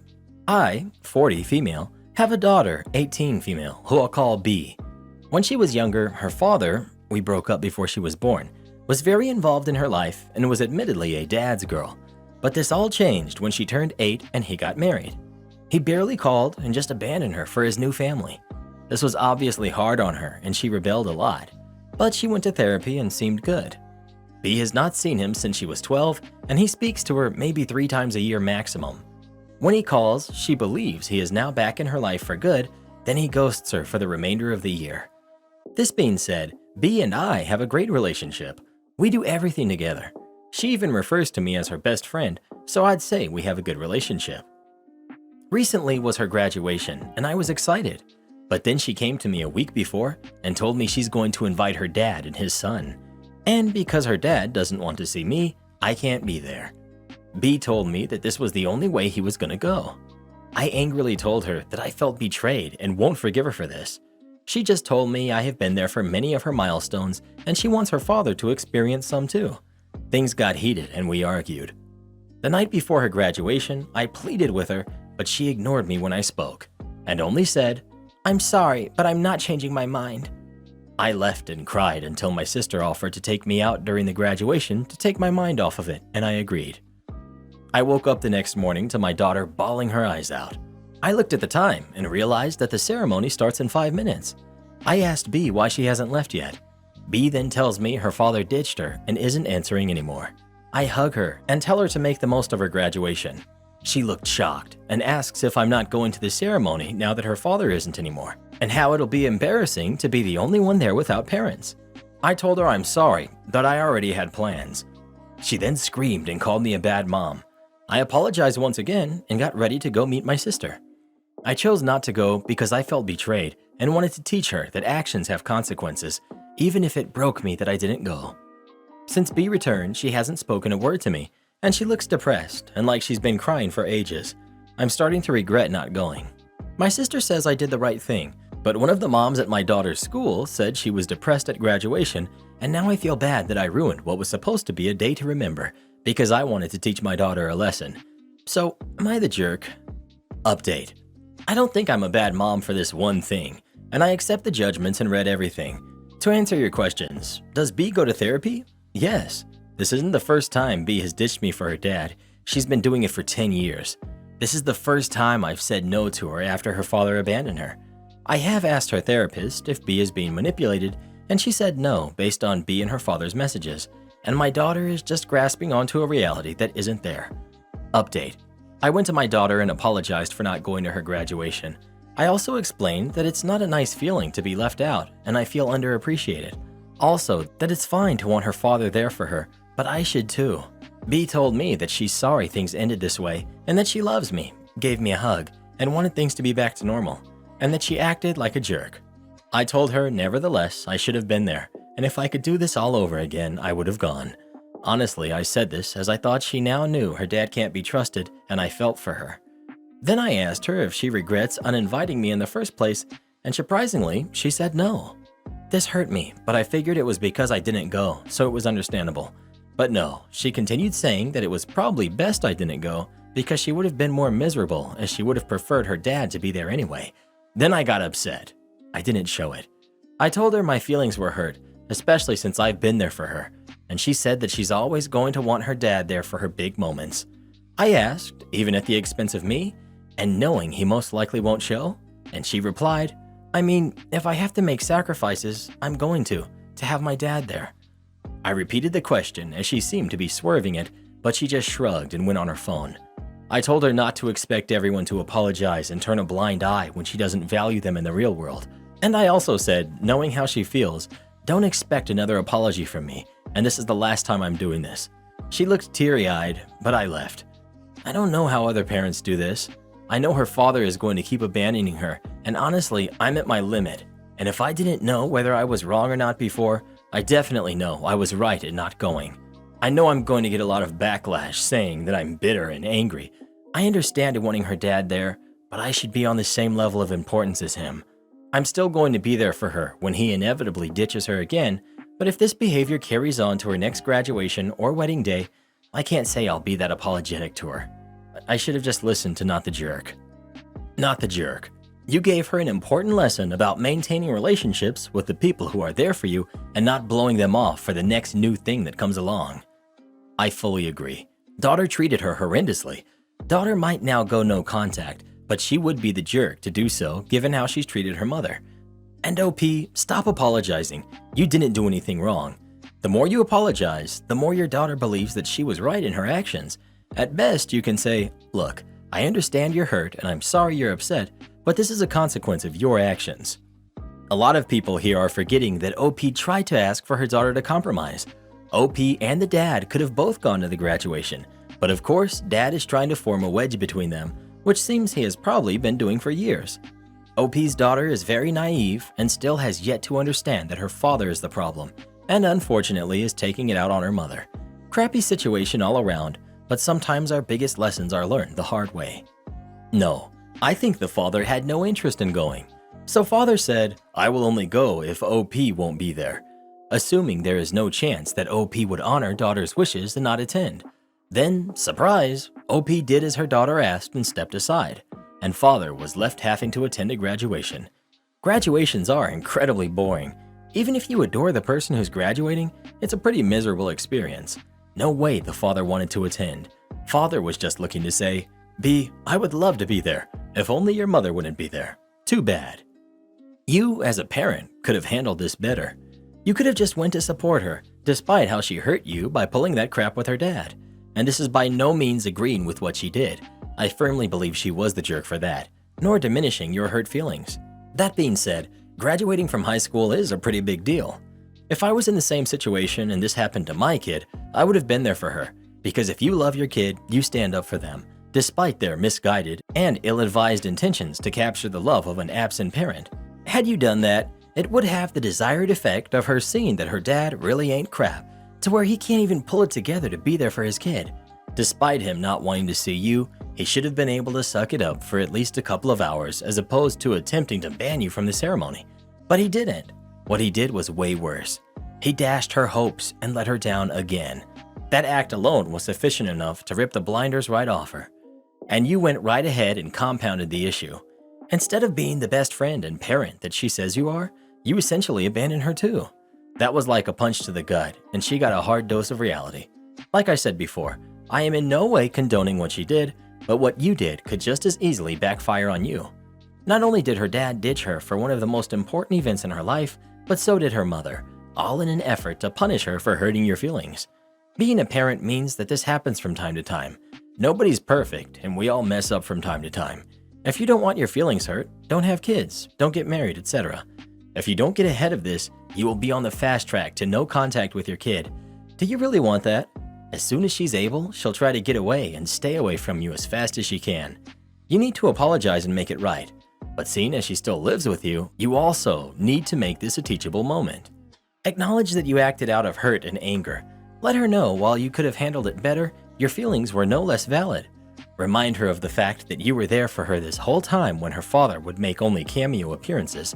And for her to deny you the chance to share in this achievement with her was really painful and unfair to you. Help her to understand that her father has shown a consistent pattern of behavior where she is concerned and is very unlikely to change it. He has shown her over and over again who he is. It's time for her to believe him. Do this without bad-mouthing him. I cannot stress enough how important this is. She needs to draw her own conclusions from this. And last but not least, both of you need to go back to therapy. There's a big umbrella to overcome, but with time and patience and a helpful outside perspective, you two can see yourself through to the other side of this. Hoping the best for both of you. Everyone sucks here. Well, who do you think is the jerk? OP or her daughter? Please let us know. Definitely the daughter. I wouldn't have gone to her graduation either. Oh, you mean right now? Okay. Let me, 25 male, introduce you to the key players in this story. First, we have my dog. She is a service animal and as a result is very well trained. Up next, my annoying and petty neighbors. I live in a small duplex with an even smaller front yard that isn't fenced in. The only thing separating the duplex and the neighbor's house is a very narrow driveway.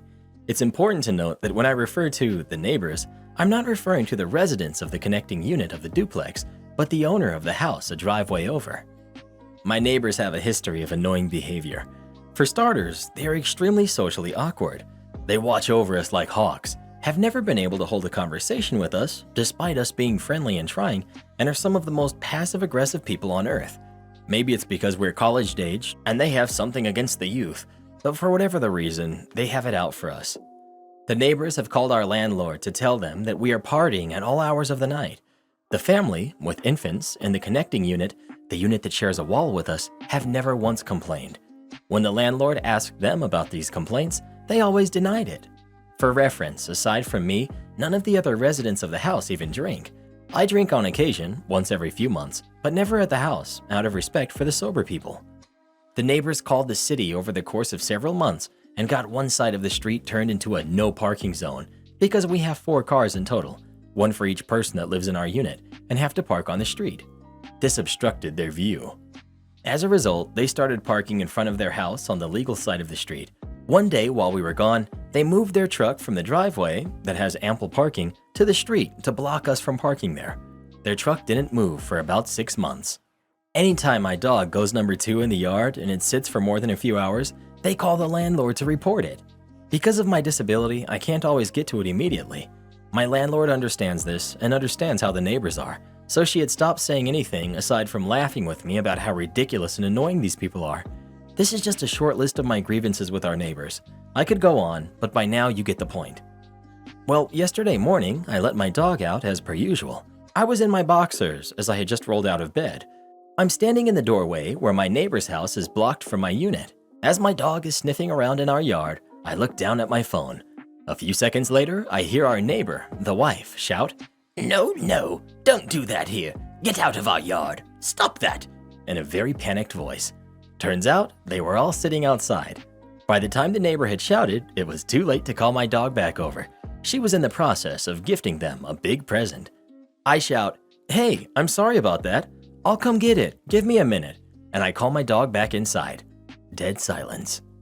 About 15 seconds go by. I was on my way to the room to throw some pants on and a shirt when I hear a muffled shout from the husband. Come pick this up right now. I chuckled to myself and shouted, Okay, with a huge grin on my face. I knew what I had to do. I dropped the pants that I had grabbed. I turned right around, picked up a doggy bag by the door, and made my way out of the door and into the view of the husband, who's standing cross-armed near the pile of doggy doo with a rude expression and posture, the wife and the daughter. Watching the look of anger turn into shock was satisfying. He was truly speechless, and so was the rest of the family. I'm just happy to have a story that I can finally share on here. I also think the family is Mormon, so that was probably the craziest thing that they've ever seen. Am I the jerk for giving my daughter's pets gifts and offending my son in the process? I mostly use Reddit for the bird watching and animal videos, so apologies if this old lady doesn't quite fit in. Unfortunately, when I was younger, birth control was frowned on in many circles, and I ended up having 2 kids due to the pressure of society and family. I'm so glad the younger generation has more of a choice. John and Amber were very good kids, and I did everything I could for them. Kissed boo-boos, told fairy tales, held them through scary tantrums, helped with homework, made sure they were fed, educated, and protected. But once they moved out, I was just so relieved that it was over. I could finally find out who I was without society frowning at me, expecting me to be someone. Amber and I spent a lot of time together still, and John comes around with his family at least monthly. Their father thankfully passed peacefully, so it's just me and them. On to the issue. John has 3 kids, my grandbabies. I was never all that interested in being a grandma. I'd hoped to be done with the burden of kids, but I do my best. Amber does not have kids, but she does have a dog and a cat that she loves. I jokingly call them the grandpuppies, and though I know it's silly, I get them little gifts on the holidays too. John recently came to me upset because I bought a new cat tree for Amber, who is fostering kittens. He said that I've never done anything like that for his kids, and that they could use a new jungle gym in the backyard or new toys too. He became very cross with me and told me I was a terrible grandma and a horrible mom, and how it was typical of me to treat cats and dogs better than his kids. He stormed out with his youngest and said he won't come back until I acknowledge how hurtful my behavior is. I talked to his wife, and she relayed that John is upset that I don't do all the grandma things you expect: art projects, day trips, sneaking them candy, etc. He thinks I'm cold and unfeeling and have always been. To me, getting a cat tree is more for me to show Amber that I respect who she is and will never push her to be a mother if she doesn't want to be. But to John, I guess it's a sign that I value kitties and puppies more than babies. Am I the jerk? The question of if I ever buy presents for the grandkids has come up a few times, and I want to confirm that yes, I do buy them gifts at appropriate times. They are not left out, but no, I have never gone out to spend $1,000 at some random jungle gym. I'm editing this post again because I'm seeing a lot of strange comments that have created a much different story of what has happened. I do not dote on the animals. They get little gifts on the holidays like the grandkids do. I don't have any pets of my own, and I've never had them. I've always supported John's lifestyle. I went and stayed with them at their request when the first child was born. I paid for their preschool, and they've been sent to my home many times so John and his wife could take a break. In my mind, supporting their actual needs was showing them the most love I could. There is a huge price difference between a cat tree and a jungle gym. He's comparing apples to oranges, not the jerk. Also, I think it's cute that you call them your grandpuppies. He's comparing apples to an entire orange tree. A jungle gym is wildly more expensive than a cat tree, and the kids probably get gifts more often and of greater value than the pets. No joke. My mother-in-law just got one for my daughter at almost $800, and that doesn't even include the $1.3 thousand landscaping to flatten the surface or $800 worth of rubber mulch to soften a fall. Apples to orange grove is more like it. Karen took my cat, but I was set on getting him back. About 2 months ago, my cat somehow managed to get out of the house.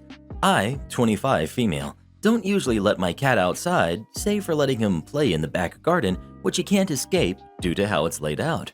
I personally think, because it's been so warm lately, that he got out by squeezing through one of the open windows, which was open by just a tiny crack, but it baffles me how, because a cat wouldn't be able to push it open by itself. I also keep doors closed, and I'm very careful most of the time. My husband and I have no idea how it happened, as it's never been an issue before. All in all, it was a very emotional time for me and my husband. My cat means everything to me. He's become something of an emotional support animal to me, and he's over a year old. I raised him from a tiny stray kitten, waking up around the clock and hand-feeding him milk to ensure he'd survive. I thought he wouldn't make it, but he miraculously pulled through and has been my best friend since. In short, I love my cat very much. On to the story. When my cat disappeared, I was besides myself with grief. My husband and I made posters. We contacted pet sanctuaries, pounds, vets, etc., in hopes he had shown up or someone had found him, but no luck. I was beginning to fear the worst. All kinds of scenarios played out in my head, and I was finding it hard to sleep. Eventually, a month later, we got a call. It was from a woman who worked in a nearby old folks' home. I cried with relief as she explained that they had found my baby and asked me to come collect him. When my husband and I got there, though, we were mortified to see our cat in such a poor state. He had lost weight and his coat was matted. He was afraid to go near us. We knew it was him, but he was so unrecognizable. The worker went on to explain how he had shown up and a resident, an old woman, had kept him hidden in a box under her bed, and he was only discovered when another worker began to get suspicious over the smell of cat pee. I fought back tears because not only had my boy gone through that, but also that this sad, lonely woman was desperate for some form of companionship. A part of me felt guilty until the old woman's family showed up. I tried to gently explain that I wanted to take my cat back because he belongs to me and he needs to see a vet, but the family yelled at me, calling me heartless for taking an old woman's only friend away and how they had gotten attached, so the family knew but also kept it a secret from staff. I said I was sorry, but I had bonded with my cat. He's in my name and he needs to come home. They proceed to call me a monster. Thankfully, my cat is doing much better now and has gone back to his old self. But the family has yet to stop harassing me and my husband. I'm reluctant to complain because I don't want to cause the old woman any more grief as she's clearly unwell. Am I the jerk? Info and updates. 1. From what I now know, the old woman actually did let him roam around her room and feed him, but I'm almost certain it wasn't cat food, so we did check in with the vet when we had him looked over, and thankfully it didn't seem like it was anything toxic. She had him hid under the bed when it came to routine medicine and room checks. I never did find out how she got him, but I can only assume he wandered off or was tempted by food or caught somehow. 2. The family must have been called when the incident was reported, maybe out of concern, hence why they showed up suddenly. As for how the family managed to harass me, it took me a while before I took down as many of the missing cat posters as I could, but my first priority was making sure my cat was safe. Someone could have taken pictures of the posters on their phones, plus the care home is very local, as in just around the corner from me, and I can only assume that families live close by too, as they saw me out buying food a few times, and I'm certain they figured out where I live. And huge shout out to TLZ Player 1992. Thanks for leaving us the review on iTunes. Hey, Mr. Redder, been listening and watching on both YouTube and podcast for years. I'm a huge fan. Thanks for leaving us the review, TLZ. It really helps out the podcast, and we can't thank you enough. Support our channel by joining as a member today, and we'll give you a shout out in our next video. Or come watch this video next. You won't believe what Karen does in that one.